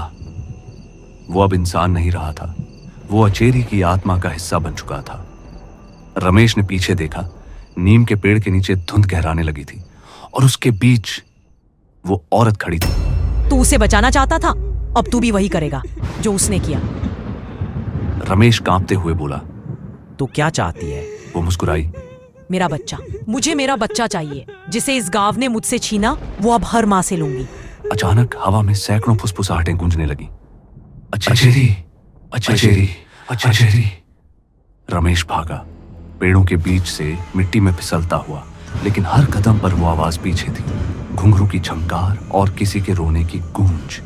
वो भागते भागते तालाब के किनारे पहुंचा। उसे वही पुराना मंदिर दिखा जहां बाबा लक्ष्मी पूजा करते थे। दरवाजा टूटा पड़ा था, पर अंदर दीपक चल रहा था। रमेश ने अंदर घुसकर दरवाजा बंद कर लिया। हवा में मंत्रों की हल्की गूंज थी। दीवारों पर राख और मिट्टी से बनी आकृतियां बनी थी। बाबा, रमेश फुसफुसाया। मैं उसे रोक नहीं पा रहा। अचानक दीवार से आवाज आई। रोक नहीं सकता क्योंकि वो अब तू है। रमेश ने पीछे देखा और वहीं दीवार पर उसकी परछाई गायब थी। वो भागा बाहर की ओर, पर बाहर वही नीम का पेड़ था, वही मिट्टी, वही गंध, और अब सूरज और अचेरी दोनों वहीं खड़े थे। सूरज के होंठ फटे हुए और अचेरी उसके पीछे जैसे उसकी परछाई बन गई थी। वो मुस्कुराई। अब हम 3 हैं, अब कोई अकेला नहीं रहेगा। और उस रात के बाद चांदपुर के गांव में कोई रमेश नाम का लड़का कभी नहीं दिखा। चांदपुर गांव पर अब हमेशा के लिए सन्नाटा छा गया था। रात को कोई बाहर नहीं निकलता। नीम का पेड़ अब गांव के बीचों बीच खड़ा था, लेकिन उसकी जड़ों से सड़ा हुआ पानी रिसता था, जैसे किसी का खून धीरे धीरे जमीन में समा रहा हो। बाबा लक्ष्मी पिछले 3 दिनों से जंगल में थे। वो जानते थे कि रमेश की आत्मा अब मुक्त नहीं रही। वो अचेरी के अधूरे श्राप का हिस्सा बन चुका था। ओम भूर्भुवः स्वः, मृत्यु में जो फंसा उसे जीवन से मुक्त कर। बाबा के चारों ओर लाल धागे से घेरा बना था। बीच में एक मिट्टी का बर्तन रखा था, जिसमें नीम की सूखी पत्तियां और एक बाल जल रहा था। अचानक हवा का एक झोंका आया, दीपक बुझ गया और पेड़ के पीछे वही आवाज, धीमी, खुरदरी, औरत की। बाबा ने आंखें खोली। पेड़ की छाया के नीचे अचेरी खड़ी थी। वो अब इंसानी नहीं लग रही थी। उसका चेहरा आधा जला हुआ और बाल जमीन तक लटके हुए थे। तेरी मुक्ति तभी होगी जब तू अपना सच बताएगी। तू मरी क्यों थी? अचेरी ने सिर झुका लिया। उसकी आवाज धीमी हो गई। मैंने अपने बच्चे को खुद मारा था बाबा। बाबा का हाथ कांप गया। क्या? वो परदेसी नहीं, तू था। बाबा लक्ष्मी का चेहरा सफेद पड़ गया। अचेरी बोली, सालों पहले तूने मुझसे कहा था कि तंत्र साधना के लिए किसी निर्दोष की आत्मा चाहिए, और तूने मेरे बच्चे को चुन लिया। मैंने तुझे रोका तो तूने मुझे श्राप दिया कि मैं हमेशा इस पेड़ के नीचे सड़ेगी। मैं तेरी दी हुई मौत हूँ बाबा। अब मैं अपना हिस्सा लेने आई हूँ। बाबा ने कांपते हुए मंत्र पढ़ना शुरू किया। ओम क्लीम कालिका स्वाहा। लेकिन मंत्र अधूरा ही रहा। नीम के पत्ते हवा में उड़ने लगे और धरती के नीचे से सूरज और रमेश की आकृतियां उभर आईं। उनकी आंखें जल रही थी। दोनों एक साथ बोले, मुक्ति अब किसी की नहीं। अचेरी ने पेड़ की जड़ पर हाथ रखा और पूरी जमीन हिल गई। पेड़ से खून बहने लगा। बाबा ने अपनी छड़ी उठाई। जा, तेरी आत्मा को मैं अग्नि देता हूं। लेकिन इससे पहले कि वो मंत्र पूरा करते, अचेरी ने अपनी लंबी छोटी से बाबा को लपेट लिया। उनकी छाती से जलने की आवाज आई और वो चीखते हुए पेड़ की जड़ों में समा गए। कुछ देर बाद सब शांत हो गया। सिर्फ अचेरी खड़ी थी। उसकी आंखों में अब दर्द नहीं था, बस सन्नाटा। अब मेरा बदला पूरा हुआ। अब मैं नहीं लौटूंगी। उसका चेहरा धीरे धीरे राख में बदल गया। पेड़ की जड़ें काली पड़ने लगी और वहां सिर्फ एक राख की लकीर रह गई, जहां कभी बाबा लक्ष्मी बैठे थे। अगली सुबह गांव वालों ने देखा, नीम का पेड़ गिर चुका था। उसके नीचे 3 जले हुए शरीर पड़े थे, एक बाबा का और 2 लड़कों का, लेकिन अचेरी का कोई निशान नहीं था। बस तालाब के किनारे मिट्टी में छोटे छोटे पांवों के निशान थे, जैसे कोई बच्चा अभी अभी चला हो। गांव वालों ने उस जगह पर मंदिर बनवा दिया। हर साल अमावस्या की रात वहां कोई दीपक जलाता है और हवा में फिर वही घुंघरू की झंकार गूंजती है। कहते हैं चांदपुर की डायन अचेरी अब नहीं दिखती, पर जब कोई मां अपने बच्चे को खो देती है तो नियम के नीचे अब भी कोई धीरे से फुसफुसाता है। हर गुनाह की एक कीमत होती है और राहुल ने तो अपनी आत्मा और शरीर दोनों का ही सौदा कर लिया था। लेकिन यह सब शुरू कहां से हुआ? आइए कुछ दिन पीछे चलते हैं। दिल्ली का यमुना किनारा, रात 2 बजे का समय। जहां दिन में हजारों लोग गुजरते हैं, वहीं रात के बाद यह इलाका इतना सुनसान हो जाता है कि अपनी ही परछाई भी पीछा करती हुई लगती है। राहुल, उम्र 27, नोएडा सेक्टर 62 में एक प्राइवेट आईटी फर्म में जॉब करता था। पैकेज छोटा, खर्चे बड़े, मां का इलाज, छोटी बहन की फीस और ऊपर से कंपनी में वर्कलोड ऐसा कि नींद गायब। उस रात वह यमुना किनारे टूटे पत्थर पर बैठा अपनी किस्मत को कोस रहा था। सब खत्म हो गया। सैलरी से घर नहीं चलता, माँ बीमार, बहन की फीस, कुछ समझ नहीं आ रहा। उसी वक्त पीछे से किसी के पांवों की रगड़ने की आवाज सुनाई दी, धीमी, भारी, जैसे पुरानी चप्पलें मिट्टी घसीटते हुए चल रही हों। राहुल धीरे से पलटा। पीछे एक बूढ़ा तांत्रिक खड़ा था, काले कपड़े, माथे पर भभूत, हाथ में तांबे की माला और आंखें ऐसी जैसे उसकी आत्मा को चीर कर देख रही हों। क्या ढूंढ रहा है बेटा इस सुनसान किनारे पर? राहुल ने नजरें झुका ली। कुछ नहीं बाबा, जिंदगी ही समझ नहीं आ रही। तांत्रिक मुस्कुराया, ऐसी मुस्कान जिसमें कुछ भी इंसानी नहीं था। समस्या बड़ी नहीं होती बेटा, समाधान बड़ा होना चाहिए, और तेरी सारी मुश्किलों का एक ही रास्ता है। राहुल ने हल्के डर और जिज्ञासा में पूछा, कौन सा? तांत्रिक थोड़ा और करीब आया। उसके कदमों की थकान उम्र से नहीं, किसी और बोझ से लग रही थी। काम पिशाचिनी। राहुल का दिल धड़कना भूल गया। सुना है बाबा, पर वो तो बहुत खतरनाक होती है। तांत्रिक हंसा, पर हंसी में करुणा नहीं, दहशत थी। खतरनाक तो किस्मत भी है बेटा, राज जैसा धन, पद, शक्ति, बस कीमत चुकानी पड़ती है। राहुल टूट चुका था, उसका दिमाग डर पर भारी पड़ चुका था। मुझे सीधा तरीका बताइए बाबा, मेरी जिंदगी बर्बाद हो गई है। तांत्रिक ने अपनी झोली से लाल मिट्टी की एक छोटी डिब्बी निकाली। आज रात से शुरू 3 रात निगम बोध घाट के शमशान में अकेले साधना, न डरना, न पीछे मुड़ना, न आवाज आने पर जवाब देना। राहुल की सांसें तेज हो गईं। और अगर मैं डर गया तो? तांत्रिक उस पर झुककर बोला, तो समझ कि मृत्यु ने तुझे चुना है बेटा, पर तू डर मत, क्योंकि डर ही वो दावत है जिसे काम पिशाचनी सबसे पहले खाती है। और तांत्रिक रात के अंधेरे में गायब हो गया, जैसे वह इंसान नहीं, धुआं हो। राहुल के कदम कांप रहे थे। गंगा नहीं, यमुना, पर रात को यह जगह कुछ और ही बन जाती थी। पुरानी चिताओं की राख उड़कर उसके चेहरे पर पड़ रही थी। उसने मिट्टी से गोल घेरा खींचा, मोमबत्ती जलाई और बाबा की बताई साधना शुरू की। पहला मंत्र, ओम ह्रीं क्लीं काम पिशाचिनी दे दे दे। दूसरा मंत्र, तीसरा मंत्र। अचानक घाट की हवा बिल्कुल थम गई, जैसे कोई बहुत भारी चीज उसके पीछे खड़ी हो। और तभी कानों में एक फुसफुसाहट तैर गई। राहुल? उसके शरीर में सिहरन दौड़ गई। उसने मंत्र तेज कर दिया। फुसफुसाहट आगे बढ़ी। मुझे पुकारा तुमने? राहुल ने आंखें कसकर बंद कर ली।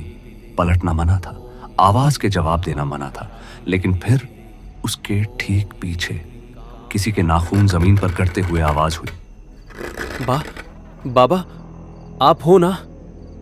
कोई जवाब नहीं, सिर्फ नदी की लहरों जैसी धीमी हंसी। पहली रात है राहुल, बस तुम्हारी हिम्मत जांच रही हूँ। हवा तेज चली, मोमबत्ती बुझ गई, घाट की राख घूमकर ऊपर उठने लगी।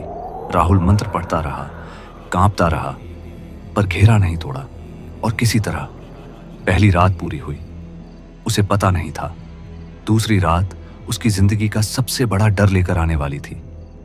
पहली रात की साधना के बाद राहुल किसी तरह बाइक से नोएडा वापस पहुंचा। सुबह 4 बजे हर सड़क सुनसान, मेट्रो पिलर की लाइटें भी जैसे आज मंद थीं। उसके हाथ कांप रहे थे, कपड़े राख से भरे हुए थे, और पीछे बैठी हवा को वो अब भी महसूस कर रहा था, मानो कोई अदृश्य चीज पूरे रास्ते उसका पीछा कर रही। राहुल कमरे में पहुंचा तो सीधा बिस्तर पर गिर गया। नींद नहीं, बस आंखें बंद की। पर जैसे ही पलकों के पीछे अंधेरा आया, उसे लगा कोई उसकी गर्दन के पास झुककर सांस ले रहा है। दूसरी रात इंतजार कर रही है। राहुल चीख कर उठा। कमरा खाली था। उसकी मां की खांसी किचन से आ रही थी। बहन स्कूल की किताबें तैयार कर रही थी। दुनिया सामान्य थी, पर राहुल नहीं। राहुल डेस्क पर बैठा कोड टाइप करने की कोशिश कर रहा था, लेकिन दिमाग में बस घाट वाली आवाजें घूम रही थीं। उसकी टीममेट प्रिया पास आकर बोली, Rahul, are you okay? You look terrified. Rahul ने एक पल उसे देखा। प्रिया की आंखों में चिंता थी। वो वही लड़की थी जिसको राहुल कई महीनों से पसंद करता था, पर जुबान कभी खुली नहीं। बस नींद नहीं हुई, कुछ नहीं। प्रिया ने पानी की बोतल उसकी तरफ बढ़ाई और मुस्कुराई, और उसी वक्त राहुल के कान के पास एक बहुत धीमी आवाज गूंजी। सुंदर है ये। राहुल का दिल जम गया। ऑफिस में ब्रॉड डेलाइट में वो यहां क्या कर रही थी? उसने कुर्सी पीछे खींची, घबराया। नहीं, मैं पागल हो रहा हूं शायद। कॉलिंग बेल बजी। मैनेजर ने मीटिंग में बुलाया। राहुल उठा, पर पीछे ऑफिस की ग्लास वॉल में उसे अपनी परछाई दिखाई दी, और उसके ठीक पीछे एक काले बालों वाली औरत का धुंधला सा सिलहूट, कमर तक बाल, पर चेहरा दिखाई नहीं दे रहा था। दूसरी रात आज है और मैं इंतजार कर रही हूँ राहुल। राहुल ने पलटकर देखा। पीछे कोई नहीं था। सूरज ढल चुका था। राहुल अपनी बाइक लेकर यमुना किनारे उसी जगह पहुंचा जहां बाबा ने उसे पहली बार देखा था। तांत्रिक का कोई निशान नहीं। बाबा, आप कहां हो? मुझे अकेला छोड़कर क्यों गए? पेड़ों के बीच से एक रहस्यमय हवा आई। उसमें राख की गंध थी, श्मशान की, और दूर नीले धुंधलके में राहुल ने बाबा की परछाई देखी। बाबा, बाबा! लेकिन जैसे ही वो दौड़कर पास पहुंचा, वो परछाई हवा में बिखर गई। उसे ढूंढ रहे हो? राहुल ठिठक गया। उसके सामने सड़क पर एक औरत खड़ी थी। लंबे काले बाल, सफेद आंखें, लाल साड़ी, और पैर जमीन को छू भी नहीं रहे थे। दूसरी रात पूरी करनी है ना? राहुल का दिल धड़क धड़क कर जैसे फटने लगा। बाबा, बाबा कहाँ है? वह औरत धीरे धीरे हवा में आगे बढ़ने लगी। जिसने मुझे तेरे ऊपर सौंपा, उसे मौत ने बहुत पहले ले लिया। राहुल के पैर सुन्न हो गए। कौन? वह हंसी, एक इतनी ठंडी हंसी कि राहुल की रीढ़ तक बर्फ दौड़ गई। तुम्हारे बाबा मर चुके हैं। राहुल को अचानक याद आया, पहली रात भी बाबा दिखाई नहीं दिए थे। ना आवाज, ना कोई उपस्थिति, और अब सारी कहानी साफ हो गई। राहुल रोता हुआ घाट पहुंचा। उसने तांत्रिक की मिट्टी से गोला बनाया, मोमबत्ती जलाई और कांपते हुए मंत्र शुरू किए। लेकिन आज हवा भारी थी। धुआं नदी से ढंक गया, उठ रहा था। कुत्तों के भौंकने की आवाजें घाट के हर कोने से आ रही थी। पहला मंत्र, दूसरा मंत्र, तीसरा, और तभी समय हो गया है राहुल। घाट की सारी मोमबत्तियां अपने आप बुझ गईं, और अंधेरे में दो सफेद आंखें। आज मैं नजदीक आऊंगी। राहुल ने मंत्र तेज किया, पर इससे उसकी तरफ कदमों की आवाज और तेज होने लगी। फिर वह उसकी पीठ से सिर्फ 1 इंच दूर आकर रुकी। डर की गंध आ रही है, अच्छी लग रही है। राहुल रो पड़ा। मेरा परिवार, मेरी माँ, बहन, उन्हें कुछ मत करना। वह हंसी। परिवार को बड़ा मानते हो? ठीक है, तो मेरी पहली शर्त सुनो। राहुल की सांस अटक गई। क्या? वह औरत उसके सामने प्रकट हुई। जब तक साधना चलेगी, किसी और औरत को छूना भी मत, देखना भी मत। बस मेरी सेवा करनी होगी। राहुल सहम गया। तुरंत प्रिया का ख्याल आया। वो मुस्कुराई। हाँ, वही लड़की ना, ऑफिस वाली प्रिया। राहुल का खून जम गया। अगर उसे देखने तक की गलती की तो उसकी मौत बहुत दर्दनाक होगी। राहुल डर के मारे चुप हो गया। दूसरी रात पूरी हुई, पर कीमत सिर्फ शुरू हुई थी। दूसरी रात के बाद राहुल की जिंदगी धीरे धीरे पटरी से उतरने लगी। काम पिशाचिनी अब सिर्फ श्मशान में नहीं, उसके साए में, सांसों में, कमरे की हवा में मौजूद थी। माँ चाय बना रही थी, बहन स्कूल की किताबें बैग में डाल रही थी, लेकिन राहुल खाली आंखों से दीवार को देख रहा था। बहन ने छूकर कहा, भैया ठीक हो? तुम इतने पतले क्यों हो गए? अहुल ने तुरंत हाथ खींच लिया। उसे याद था पिशाचिनी की शर्त, किसी औरत को छूना, देखना भी मत, वरना पहला खून उसी का होगा। उसकी बहन डर कर पीछे हट गई। भैया मैंने क्या किया? राहुल की आंखें भर आईं, पर वह कुछ बोला नहीं। राहुल अपनी सीट पर बैठा था। आज कोर्ट की गलतियां बार बार हो रही थीं। मैनेजर ने बुलाकर डांटा। राहुल सिर्फ सॉरी कह पाया। वह जैसे ही अपनी सीट पर लौटा, उसके बगल वाली कुर्सी हिली, जबकि कोई नहीं बैठा था, और फिर उसके कान में ठंडी सांस पड़ी। आज भी उस लड़की को देखोगे, प्रिया? राहुल सिहर गया। उसी वक्त प्रिया पास आई। राहुल, लंच साथ चलोगे? ना कह देना, वरना मैं उसके शरीर से खून निचोड़कर पी जाऊंगी। राहुल ने झटके से चेहरा फेर लिया। नहीं, मुझे काम है, मैं चल नहीं सकता। प्रिया रुक गई, उसका चेहरा गिर गया। तुम पहले जैसे नहीं रहे राहुल। और वो चली गई। जैसे ही वह गई, कांच के विंडो पैनल में राहुल ने एक प्रतिबिंब देखा। उसके ठीक पीछे कुर्सी पर बैठी एक औरत लंबे बालों में चेहरा छिपाए धीरे धीरे उसकी तरफ मुड़ते हुए, मगर कमरे में कोई नहीं था। घर में तनाव बढ़ने लगा था। माँ ने पूछा, राहुल, ये रात रात भर कहाँ रहते हो? चेहरे पे सूखी राख क्यों लगी रहती है? राहुल चुप रहा।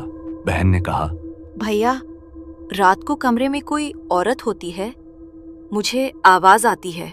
राहुल के दिल पर जैसे किसी ने बर्फ रख दी। सुन लिया ना तुमने, मैं हूं वहां। राहुल ने डांट कर कहा, चुप रहो, ऐसा कुछ नहीं है। माँ और बहन दोनों डर गईं। वे समझ ही नहीं पा रही थीं कि राहुल को क्या हो गया है। उस रात राहुल ने कमरे का दरवाजा बंद कर लिया और रोने लगा। आज तीसरी और आखिरी रात थी, जिसके बाद काम पिशाचिनी पूरी तरह प्रकट होती और राहुल को उसका वादा पूरा करना होता। राहुल ने बाइक रोकी। हवा में जलती चिताओं की राख उड़ रही थी। निगम बोध घाट आज पहले से ज्यादा भूतिया लग रहा था। जैसे ही राहुल नीचे उतरा, आ गए मेरी आखिरी रात निभाने। राहुल थरथरा गया। मेरा परिवार, उन्हें कुछ मत करना प्लीज। वह औरत पेड़ के सहारे खड़ी थी। लाल साड़ी जमीन पर लहर रही थी। बाल छाती तक फैले हुए थे, पैर जमीन से 2 इंच ऊपर। उनकी जान तेरी नफरत की वजह से जाएगी। अगर तूने मेरी नजरों के सामने किसी और औरत को देखा, छुआ या चाहा। फिर वह आगे झुकी। उसकी सांस सीधे राहुल के गाल को छू रही थी। तेरी बहन को भी देख रही हूं मैं, बहुत प्यार है ना उससे। राहुल की सांसें अटक गईं। उसे हाथ मत लगाना, मैं तुम्हारी हर बात मानूंगा, हर शर्त। वह मुस्कुराई। ओठों में खून की हल्की लाली उभर आई। अच्छा है, तो आज आखिरी विधि। इसके बाद मैं सिर्फ तुम्हारी रहूंगी। तीसरी रात, चारों तरफ जलती लकड़ियों की गंध, राख और अचानक उठते तेज चिंगारियां। राहुल ने गोला बनाया, घुटनों पर बैठा और मंत्र शुरू हुए। ओम ह्रीं क्रीं काम पिशाचिनी देही। अचानक आसमान में काली आंधी उठी। यमुना का पानी पीछे हटने लगा। घाट की चिताएं अपने आप जल उठी और काम पिशाचिनी प्रकट हुई। इस बार पूरा चेहरा दिख रहा था, बिना आंखों के गहरे काले छेद, माथे पर सूखी राख, ओठों पर खून और गर्दन तक लटकती जुबान। साधना पूरी, अब मेरा अधिकार। तीसरी रात के बाद राहुल की जिंदगी जैसे अचानक किसी और ही दिशा में मुड़ गई। सब कुछ अनकहा सा बेहतर होने लगा। सुबह माँ ने उसकी ओर देखकर हल्की कांपती आवाज में कहा, पता नहीं बेटा, आज बहुत हल्का लग रहा है, जैसे कोई बोझ उतर गया हो। बहन दौड़कर आई, आंखों में चमक। मुझे स्कॉलरशिप मिल गई। इतना बड़ा कॉलेज, कैसे? ऑफिस में मैनेजर ने आश्चर्य से उसे देखा। राहुल, ये तुम्हारी सबसे तेज प्रमोशन है, ग्रेट जॉब। और प्रिया ने धीमी मुस्कान के साथ कहा, सी, आई टोल्ड यू, अच्छे दिनों की हवा चल रही है तुम्हारे चारों ओर। राहुल के पास जवाब नहीं थे, बस किस्मत एक अनजानी हथेली की तरह उसे हर दिशा में धकेल रही थी। पैसे, काम, घर, सब कुछ सहज, सब कुछ आसान। इतना आसान कि डर लगे।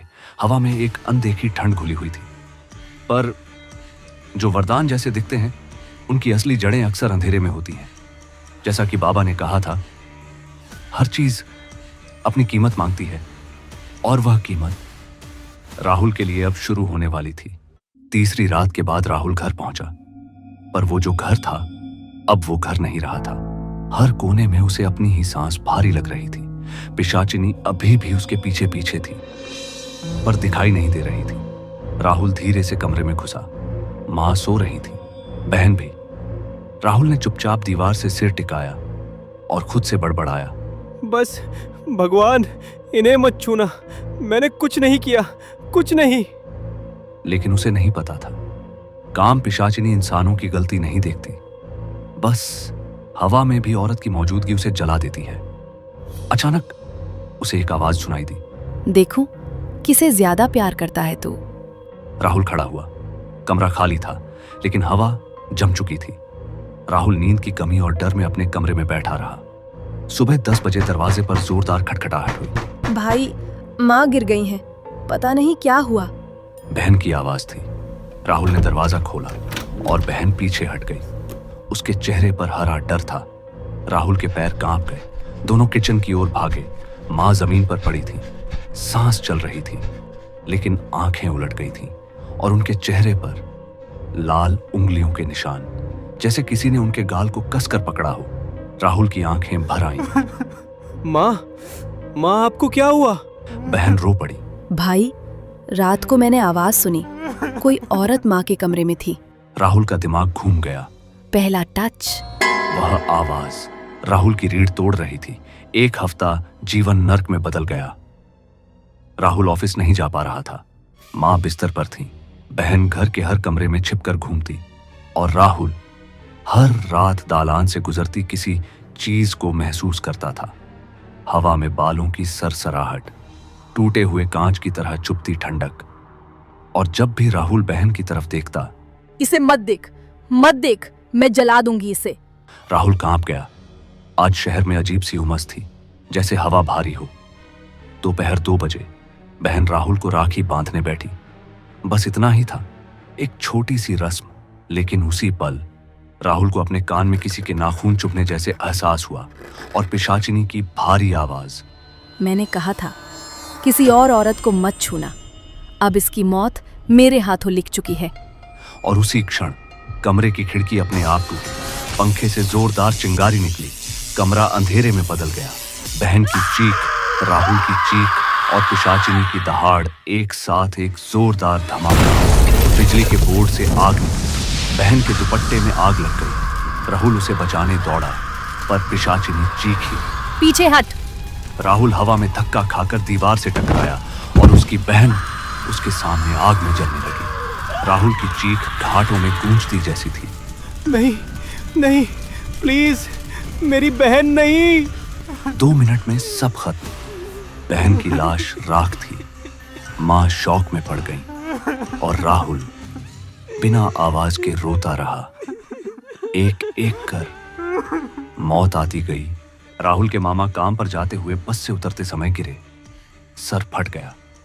राहुल का एक बचपन का दोस्त बाइक से यमुना किनारे गिरा, डूबकर मर गया। मां लगातार बेहोश। डॉक्टर बोले उनका नर्वस सिस्टम किसी भारी शॉक में है। राहुल की दुनिया खत्म हो रही थी और शहर की बेचैन गर्मी उसके घावों को और गहरा कर रही थी। काम पिशाचिनी हर रात राहुल के कान में फुसफुसाती, मैंने कहा था राहुल, मुझे धोखा दोगे तो तुम्हारी दुनिया जला दूंगी। राहुल कभी कभी अपने बाल नोच लेता, कभी सड़क पर भागता, कभी खुद से बात करता, कभी यमुना नदी किनारे रोता। लेकिन एक बात वो समझ गया था, अब सिर्फ एक मौत बाकी है, उसकी प्रेमिका प्रिया। राहुल भय से कांपते हुए दीवार से टिक गया। नहीं, नहीं प्रिया, नहीं, मेरी वजह से अब और कोई नहीं मरेगा। पर पिशाचिनी उसके पीछे बैठी थी, दिख नहीं रही थी, पर उसकी ठंडी उंगलियां राहुल के कानों के पीछे घूम रही थी। तू मेरा है, सिर्फ मेरा। अगर किसी और के सपने देखें तो मैं उसकी सांस तक निकाल लूंगी। राहुल की आत्मा टूट चुकी थी, लेकिन फिर भी वह उठ खड़ा हुआ। मुझे बाबा चाहिए, मैं वापस ढूंढूंगा उन्हें। मुझे इससे बाहर निकलना है। पिशाचिनी हंसी। जिसे ढूंढ रहे हो वो तो बहुत पहले मर चुका। राहुल कांप गया। नहीं, किसी को तो पता होगा, किसी को। यमुना नदी के किनारे बैग लेकर दौड़ा, भागता गया। सांस टूटती गई, हवा भारी होती गई। पिशाचिनी का साया उसके ऊपर झुकता गया। राहुल, मुझसे भागना मत सीखो। पर राहुल भाग रहा था। यमुना किनारा, शून्य, घाट, राख, अकेलापन और राहुल की फटी आवाज, बाबा, बाबा, आप कहाँ हो? मुझे इससे बचा लो बाबा। लेकिन किसी ने जवाब नहीं दिया। राहुल घुटनों पर गिर गया और तभी पीछे से वो आवाज, धीमी, धोखेबाज, हंसती हुई, जिसे ढूंढ रहे हो वो तो बहुत पहले मर चुका, और इसी मौत का सौदा उसने तेरे नाम कर दिया था। राहुल की आंखों में खून उतर आया। क्या मतलब? और पिशाचिनी पहली बार पूरी इंसानी भाषा में बोली। उसने अपनी जान बचाने के बदले मुझे तुम्हें सौंप दिया था। राहुल का खून सूख गया।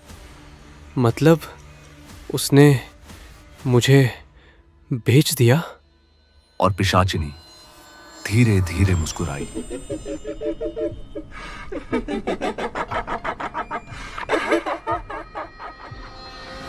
यमुना किनारे की मिट्टी रात होने से पहले ही ठंडी पड़ चुकी थी।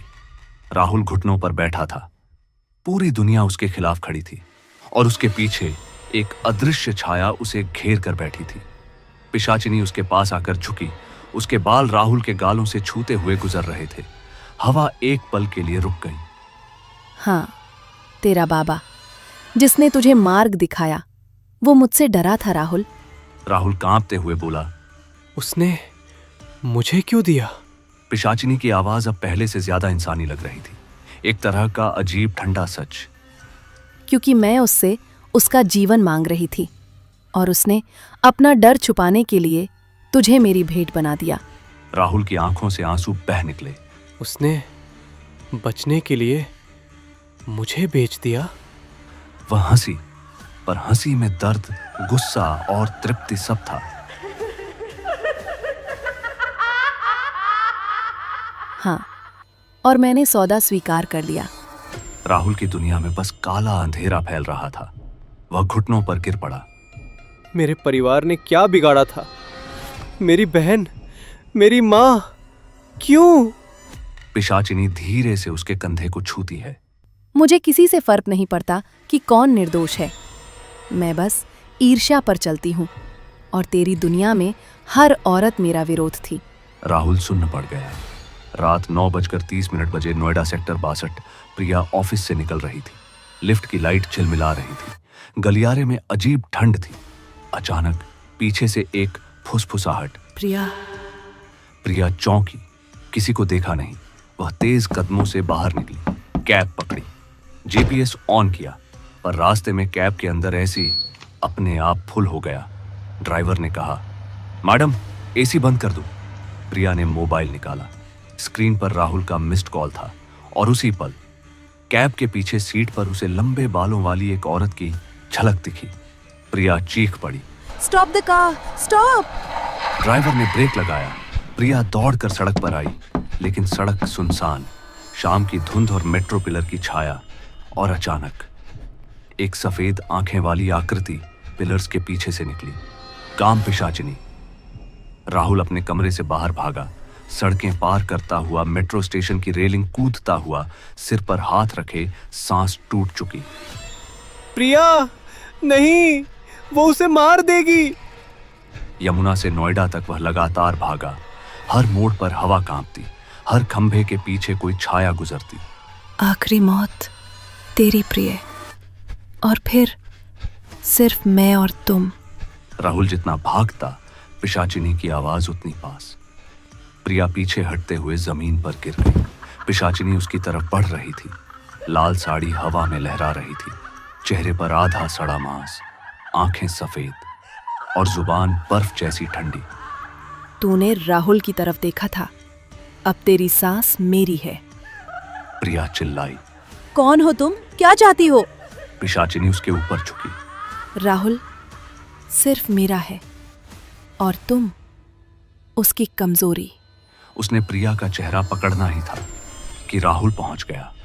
राहुल घुटनों पर गिर पड़ा। नहीं, उसे मत मारो, मैं हूं यहां, मैं हूं, उसको छोड़ दो। पिशाचिनी रुकी, धीरे से राहुल की तरफ मुड़ी। उसके चेहरे पर इंसानी भाव उभरा, पर वह भाव प्यार नहीं, हक जताने का था। तुझसे कहा था, मेरी शर्तें तोड़ोगे तो हर महिला मर जाएगी। राहुल रो पड़ा। मेरा परिवार, मेरी बहन, सब तुमने मार दिए। पिशाचिनी ने झुककर राहुल का चेहरा पकड़ लिया, उंगलियां ठंडी पर पकड़ अग्नि जैसी। अब सिर्फ एक बची है, इसे भी पूरा कर दूं और तू सिर्फ मेरा। प्रिया बेहोशी की हालत में पलटते हुए बोली, राहुल प्लीज। राहुल ने उसकी तरफ देखा और उसी पल पिशाचिनी गरजी। तूने मेरी आंखों के सामने किसी और औरत को देखा, अब इसकी मौत होगी। वह छलांग लगाकर प्रिया पर टूटी, पर राहुल उसके सामने खड़ा हो गया। ठहरो, तुम मुझसे जो चाहो ले लो, लेकिन प्रिया को छोड़ दो प्लीज, उसे मत छूना। पिशाचिनी रुक गई। वह धीरे से राहुल के चेहरे के नजदीक आई, उसकी सांसें राहुल की गर्दन पर बर्फ की धारियों जैसी। तुझे पता है ना, मुझसे मुक्ति का एक ही रास्ता है। राहुल रोते हुए हाँ में सिर हिलाता है। पिशाचिनी मुस्कुराई, उसका चेहरा पहली बार नरमी से चमका, पर वो नरमी मौत की थी। हाँ, बस एक मौत और मैं आजाद, और तू भी। राहुल ने आंखें बंद की, अपना हाथ उठाया और पिशाचिनी के सामने अपनी गर्दन झुका दी। मुझ पर अधिकार चाहिए ना, चलो ले लो। पिशाचिनी ऐसी मुस्कुराई जैसे उसे 1000 जन्मों की भूख मिल गई हो।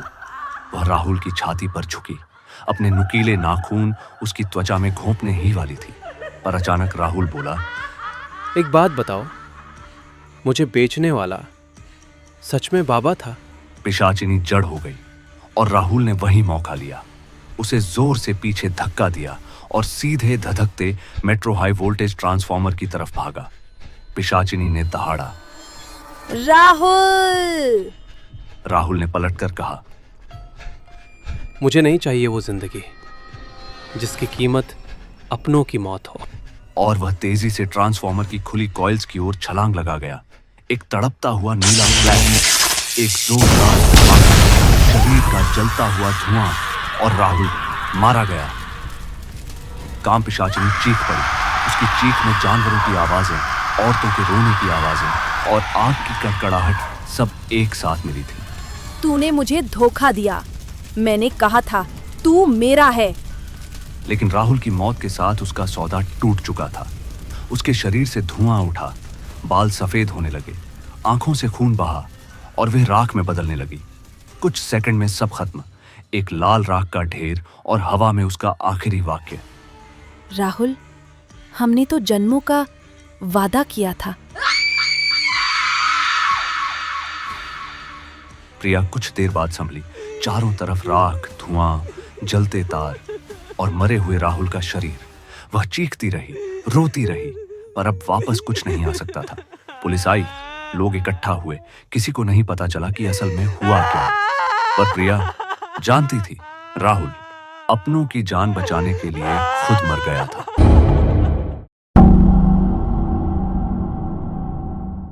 कभी कभी डर असली नहीं होता, लेकिन कुछ खेल ऐसे होते हैं जो सच और झूठ के बीच की दीवार गिरा देते हैं। रवि कैमरे के सामने मुस्कुराता है। उसकी आवाज में वो कॉन्फिडेंस था जो हर यूट्यूबर में होता है। तो दोस्तों, आज हम जा रहे हैं उस होटल में जहां 1998 में एक पूरा परिवार गायब हो गया था।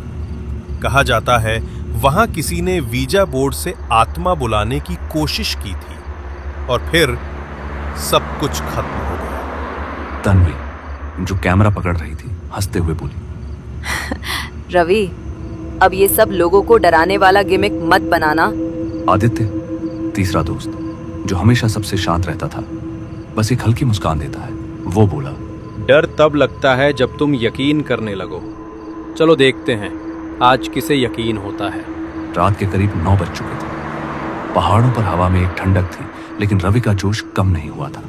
वो व्लॉग मोड में बोलता है, गाइस, ये वही रास्ता है जहां से लोग उस हिल व्यू रिजॉर्ट तक जाते थे। पिछले 10 साल से बंद पड़ा है। कोई मेंटेनेंस नहीं, कोई सिक्योरिटी नहीं, बस डर। तन्वी धीरे से बोली, तुमने कहा था वहां किसी ने आत्मा बुलाने की कोशिश की थी।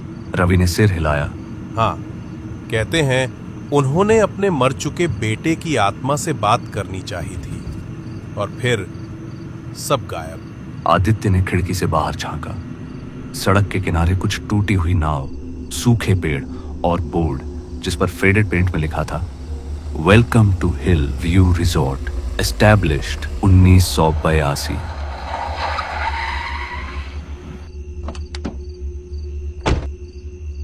रात के 10:20 पर होटल के अंदर पूरा अंधेरा, दीवारों पर फंगस, टूटी खिड़कियां और अंदर से आती किसी जंगली जानवर की हल्की आवाजें। रवि फ्लैशलाइट जलाकर कहता है, यहाँ यही वो जगह है, यहीं उन्होंने बोर्ड रखा था। वो अपनी बैग से एक लकड़ी का बोर्ड निकालता है जिस पर गोल अक्षरों में लिखा था उईजा, उसके साथ एक छोटा ग्लास। तन्वी घबराई। रवि, ये मजाक है ना? तू असली वाला नहीं लाया? रवि मुस्कुराया। सब असली होता है जब तक कोई मानता नहीं। आदित्य ने धीरे से कहा। और अगर कोई मान ले? रवि हंसा। तो फिर कंटेंट वायरल। वे तीनों बोर्ड के चारों ओर बैठ जाते हैं। रवि की आवाज धीमी होती है। अगर यहाँ कोई आत्मा है तो हमसे बात करो। कुछ पल सन्नाटा, सिर्फ हवा की आवाज और फ्लैशलाइट की झिलमिलाहट। तन्वी ने कहा, चलो यार, कुछ नहीं होगा। लेकिन तभी ग्लास हल्का सा हिला। आदित्य ने तुरंत हाथ खींच लिया। तन्वी चिल्लाई, किसी ने धक्का दिया? नहीं, सबके हाथ कैमरे में हैं, खुद हिला। कैमरे का फोकस ग्लास पर जाता है और वो धीरे धीरे वाई पर रुकता है, फिर ई पर, फिर एस पर। यस। रवि की सांसें तेज। तुम कौन हो? ग्लास रुका नहीं। आर, फिर ए, फिर वी, आई, रावी। तन्वी घबराकर पीछे हटती है। ये क्या बकवास है? तू ही हिला रहा है। रवि कांपती आवाज में बोला, नहीं, मैं नहीं। ग्लास अपने आप फिर हिला। हेलो रवि। आदित्य ने फ्लैशलाइट उठाई। बस, अब बहुत हुआ, निकलो यहाँ से। रवि हक्का बक्का था। वो बार बार कैमरे में देख रहा था। दोस्तों, आपने देखा ना, ये प्रैंक नहीं है, किसी ने हमें जवाब दिया। तन्वी ने कहा। चलो रवि, चलो। रवि अब भी जिद पर था। बस एक आखिरी सवाल, तुम कौन हो? ग्लास ने फिर हरकत की। F, R, I, E, N, D, friend. Aditya के चेहरे पर अजीब सा भाव आया। रवि, बंद कर ये सब। लेकिन रवि हंसा। देखा, ये दोस्ती चाहता है। और तभी बोर्ड पर ग्लास रुक गया। Not your friend. फिर अचानक कैमरा अपने आप बंद हो गया। अंधेरे में सिर्फ रवि की आवाज। तन्वी, आदित्य, कोई है? बाहर से दरवाजा अपने आप बंद हो गया। फंसे 3 लोग और उस कमरे के बीच में वो बोर्ड जिस पर अब लिखा था वेलकम बैक। रात के 11 बज चुके थे। कमरे के अंदर मोबाइल की टॉर्च जल रही थी और बोर्ड पर रखा ग्लास अब भी उसी जगह टिका था। Welcome back. तन्वी कांपते हुए बोली, रवि, ये तेरा प्रैंक नहीं है ना? रवि धीरे से बोला, तू खुद कैमरा चेक कर, मैंने कुछ नहीं किया। वो कैमरे की स्क्रीन दिखाता है। रिकॉर्डिंग चालू है, तीनों के हाथ साफ दिख रहे हैं। आदित्य अब तक चुप था। उसकी नजर बोर्ड से हट नहीं रही थी। वो बुदबुदाया, वेलकम बैक, लेकिन किसे? रवि ने कहा, पता लगाते हैं। वो फिर बोर्ड पर उंगलियां रखता है। कौन हो तुम? ग्लास तुरंत हिलता है। S, A, M, E, Tanvi. Same क्या? ग्लास फिर चला। R, O, O, M, same room. Tanvi ने डर कर पीछे देखा। मतलब वो इसी कमरे में है? रवि बोला, शायद पहले जिस कमरे में कुछ हुआ था वो यही है। वो कैमरा उठाकर दीवार की तरफ घुमाता है। पुरानी दीवारों पर जले हुए हाथों के निशान और कोने में काले धुएं से बना गोल धब्बा। आदित्य के मुंह से निकला, ये धब्बा, ऐसा लगता है जैसे किसी को यहाँ जलाया गया हो। तन्वी चिल्लाई, रुको, बस करो, मैं जा रही हूँ। वो बाहर की ओर भागी। दरवाजा नहीं खुला। रवि दौड़ कर गया, हैंडल हिलाया, पर वो दरवाजा लॉक था। अंदर से रवि ने कहा, तन्वी शांत रहो, कोई प्रैंक नहीं है। आदित्य अब भी चुपचाप खड़ा था। उसकी नजर एकदम स्थिर थी बोर्ड पर। अचानक टॉर्च खुद बंद हो गई। कमरे में अंधेरा छा गया। फिर किसी बच्चे की हंसी, बहुत हल्की, बहुत पास से। रवि ने चीखते हुए पूछा, कौन है? कौन? कोई जवाब नहीं। बस बोर्ड पर ग्लास अपने आप घूमने लगा। Y O U फिर थोड़ी देर रुक कर L E F T M E You left me। ये क्या बोल रहा है रवि? इसका क्या मतलब है? रवि के चेहरे से पसीना टपक रहा था। वो बुदबुदाया, शायद कोई किसी को छोड़ गया था। रवि, वहां मत जाना। रवि ठिठक गया। वो आवाज किसी रिकॉर्डिंग जैसी थी, लेकिन बहुत जानी पहचानी। तन्वी ने कहा, ये आवाज किसी लड़की की है।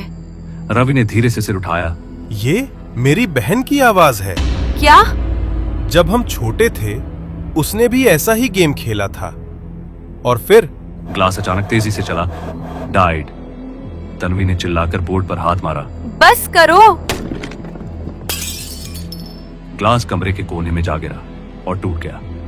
और फिर सन्नाटा, बिल्कुल डेड साइलेंस। आदित्य धीरे से उठकर बोला, अब कुछ नहीं बोलेगा, तुमने बोर्ड तोड़ दिया। रवि, नहीं, ये अब भी यही है। अचानक कैमरे की रिकॉर्डिंग अपने आप जूम इन करती है। बिना किसी के छुए लेंस धीरे धीरे घूमकर आदित्य की तरफ जाता है। वो स्थिर खड़ा था, आंखें एकदम खाली। रवि ने कहा, आदित्य। कोई जवाब नहीं। फिर कैमरे की माइक में सुनाई दिया, I never left। तन्वी कांपते हुए पीछे हटी। तूने सुना? ये बोला। रवि ने कहा, हाँ, लेकिन किसने? अचानक दीवार पर एक धुंधला शैडो उभर आया।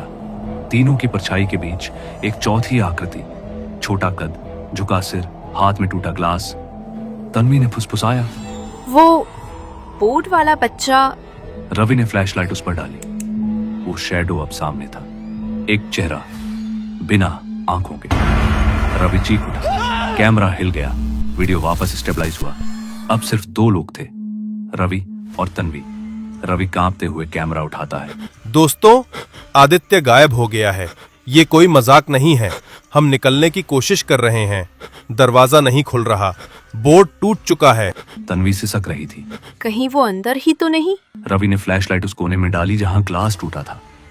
वहां आदित्य की घड़ी पड़ी थी और दीवार पर खून से लिखा था, नोट डेड येट। वीडियो हिलता हुआ शुरू होता है। सामने अंधेरा है, बस मोबाइल की टॉर्च बीच बीच में झिलमिला रही है। रवि धीरे धीरे, अगर ये फुटेज कोई देखे तो प्लीज पुलिस को भेज देना। हम दूसरे फ्लोर पर हैं। दरवाजा नहीं खुल रहा। आदित्य कहीं गायब है और दीवार पर जो लिखा था, उसकी आवाज टूट जाती है। वो अब धुंधला नहीं हो रहा। वो जैसे किसी ने ताजा लिखा हो। तन्वी एक कोने में बैठी है, आंखें लाल, सांसें तेज, उसके हाथ कांप रहे हैं। रवि पास जाकर बोला, तन्वी, हमें निकलने का रास्ता ढूंढना होगा। वो धीरे से सिर उठाती है। रवि, ये दरवाजा तो बस दिखने के लिए है। क्या? देखना। वो दीवार पर हाथ रखती है। दरवाजे की जगह अब बस दीवार है। कोई नॉब, कोई फ्रेम नहीं। रवि के मुंह से निकला, ये कैसे? कोई चल रहा था, बहुत धीरे। रवि ने कैमरा मोड़ा। अंधेरे में किसी की आकृति दिखाई दी। आदित्य। वो वापस था, पर कुछ अलग। चेहरा नीचे झुका हुआ, बाल गीले और होंठों पर एक अजीब सी मुस्कान। रवि चिल्लाया, आदित्य, तू कहाँ था यार? आदित्य बोला नहीं, धीरे धीरे आगे बढ़ता गया बोर्ड की तरफ। वो झुका और टूटा हुआ ग्लास उठाया। तन्वी डर के मारे पीछे हट गई। रवि, ये वैसा नहीं है। रवि बोला, क्यों? वो हमारा दोस्त है। आदित्य ने धीरे से सिर उठाया। उसकी आंखें अब काली, बिना पुतलियों के। मैंने कहा था, मैं कभी गया ही नहीं। रवि ने कैमरा नीचे गिरा दिया। तन्वी ने चीख मारी। जब कैमरा दोबारा ऑन होता है तो रवि और तन्वी कमरे के दूसरे कोने में है। आदित्य बोर्ड के पास बैठा है और बोलता जा रहा है, बिना रुके, तुमने बुलाया, अब क्यों डर रहे हो? तुम्हारे जैसे 3 लोग पहले आए थे, उन्होंने भी मुझसे सवाल पूछे। तन्वी कांपते हुए बोली, तू आदित्य नहीं है। उसने धीरे से हंसते हुए कहा, आदित्य अब मेरा नाम है। क्लास अपने आप हिलता है। बोर्ड पर शब्द बनते हैं, पे बैक टाइम। रवि ने चिल्लाकर कहा, तू क्या चाहता है? आदित्य की आवाज भारी हो चुकी थी। वो जो उन्होंने मुझसे छीन लिया था, कौन? 3 लोग कॉलेज के रात में आए थे। मजाक में पूछा अगर सच में आत्मा है तो सामने आ। और फिर वो अचानक रुक गया। उसके होंठ से खून टपक रहा था। तन्वी चिल्लाई, रवि कुछ करो। रवि ने पास पड़ा पानी उठाया। आदित्य सुन भाई। वो पानी उसके चेहरे पर फेंकता है।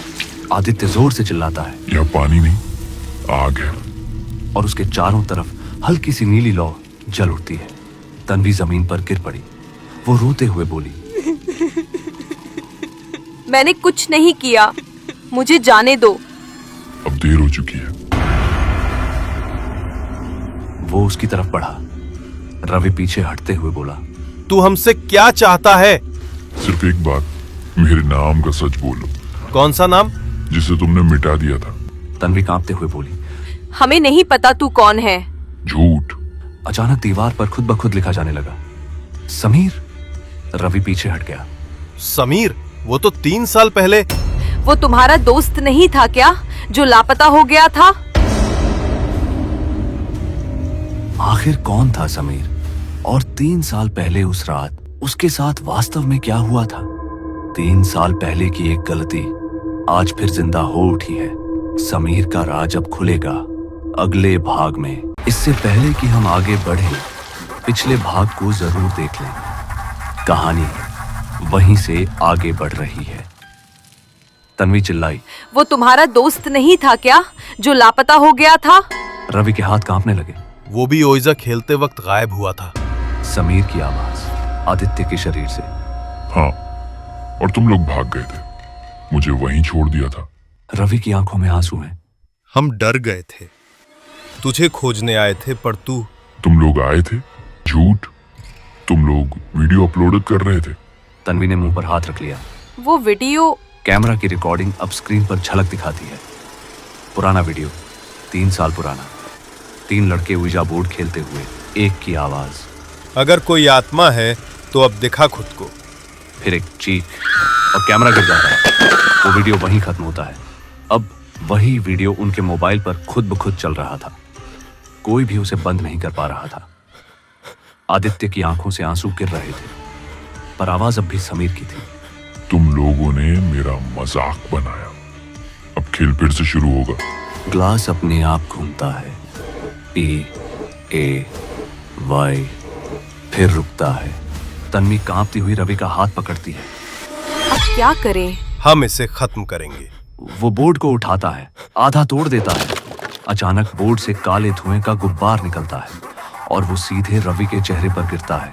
तन्वी चिल्लाती है, रवि!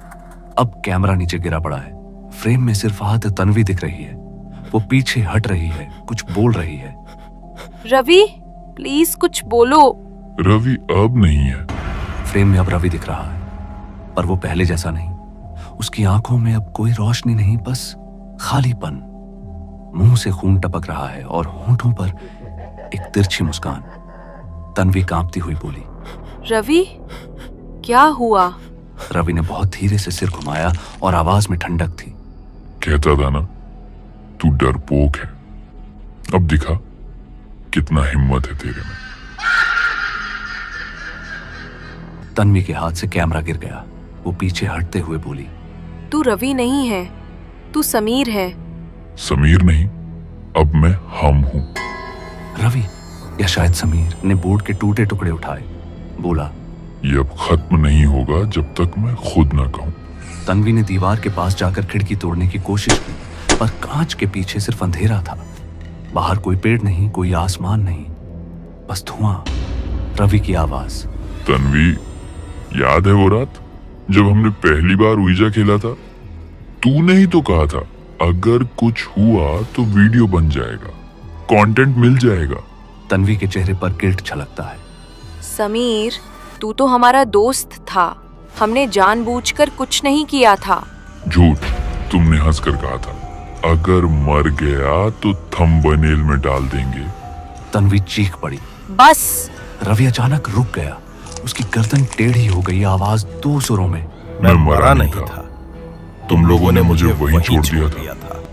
तन्वी धीरे धीरे पीछे हटने लगी। कमरे में अब हल्की सरसराहट थी। हर कोने से फुसफुसाहट सुनाई दे रही थी। बोर्ड तोड़ना गुनाह है, दरवाजा कभी नहीं खुलता, खेल पूरा कर। तन्वी रोते हुए दीवार से लगी। क्या चाहिए तुझे समीर? बस वही जो तुमने मुझसे छीना था, जिंदगी। एक शरीर, दो आत्माएं। रवि आगे बढ़ता है, उसकी हर हरकत झटकेदार है। तन्वी भागती है, कैमरा झूलता हुआ चलता है। अंधेरा, फर्श पर गिरी लकड़ी, टूटी खिड़की, फटी पर्दे की सरसराहट। वो नीचे उतरती है, रिसेप्शन एरिया में पहुंचती है। वहां पुराने रिकॉर्ड बिखरे हैं, होटल के गेस्ट रजिस्टर। वो उनमें ढूंढती है एक entry, Sameer Malhotra, room 203, check in, 13 October, no checkout. Tanvi कांपते हुए बुदबुदाई, तेरा नाम यहाँ क्यों है? क्योंकि मैंने यहीं खेला था। आवाज पीछे से आई। रवि वहीं खड़ा था, मुस्कुरा रहा था। और आज भी मैं यहीं हूं। कभी फर्श पर खून, कभी दीवार पर छाया, कभी रवि के चेहरे पर 3 चेहरे एक साथ। तन्वी भागने लगती है।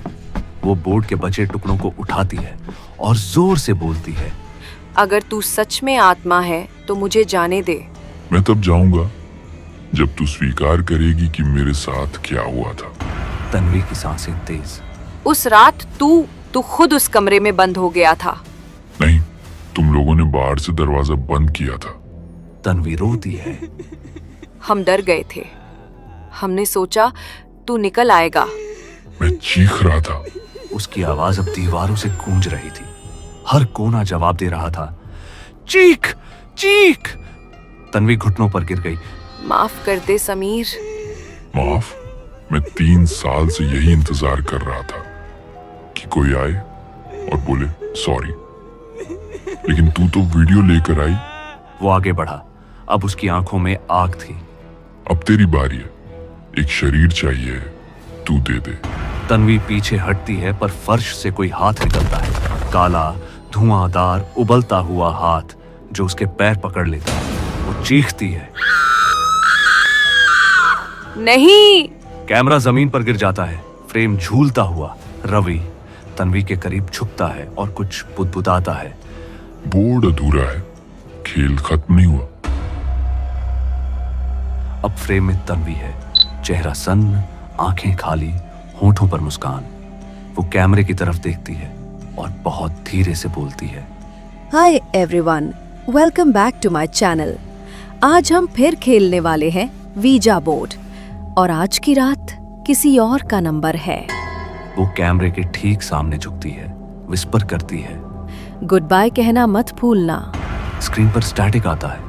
धीरे धीरे एक लाइन उभरती है, रिकॉर्डिंग सेव, अपलोड सफलतापूर्वक।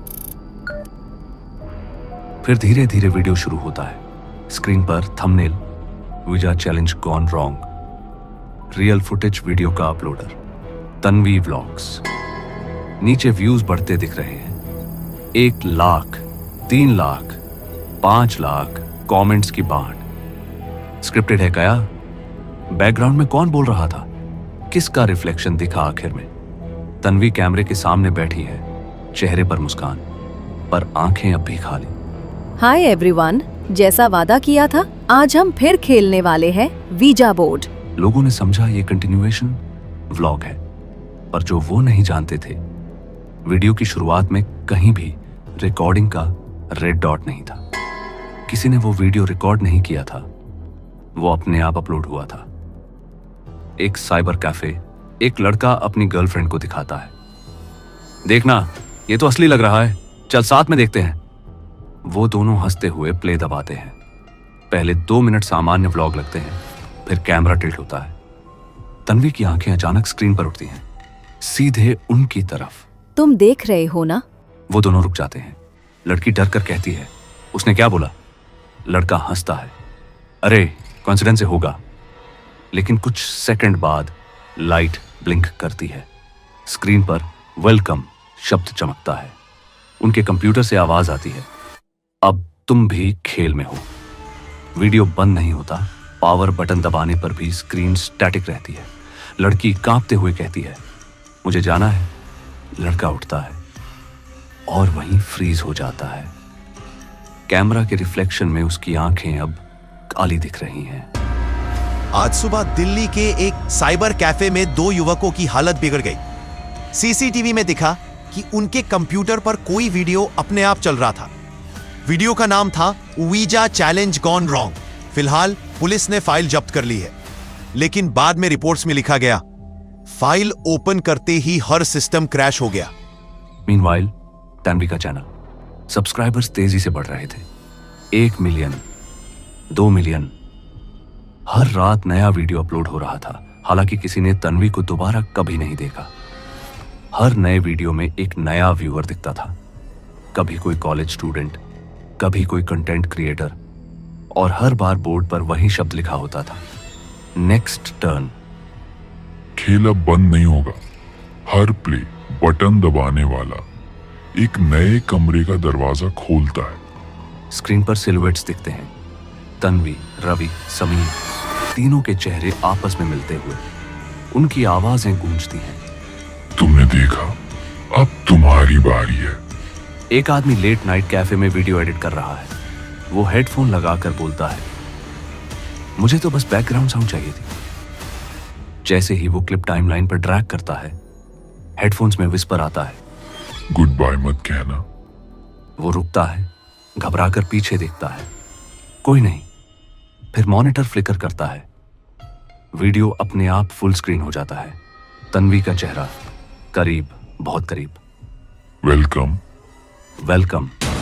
सभी लाइट्स बंद, केवल स्टैटिक और कीबोर्ड की कीज अपने आप टाइप होती हैं।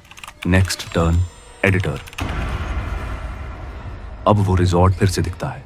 रात का अंधेरा, टूटी खिड़कियां, हवा की सरसराहट। टेबल पर पुराना ऊर्जा बोर्ड रखा है, टूटा हुआ लेकिन अब भी हिल रहा है। क्लास खुद चलता है। जी, ओह, ओह, डी। थोड़ी देर रुकता है, फिर बी, वाई। लेकिन जैसे ही पूरा होने वाला होता है, ग्लास खुद घूमकर दिशा बदल देता है। अब बोर्ड पर लिखा है वेलकम। स्टैटिक फिर से लौटती है और आखिरी साउंड, जैसे कोई धीरे से हंस रहा हो। अब तेरी बारी है।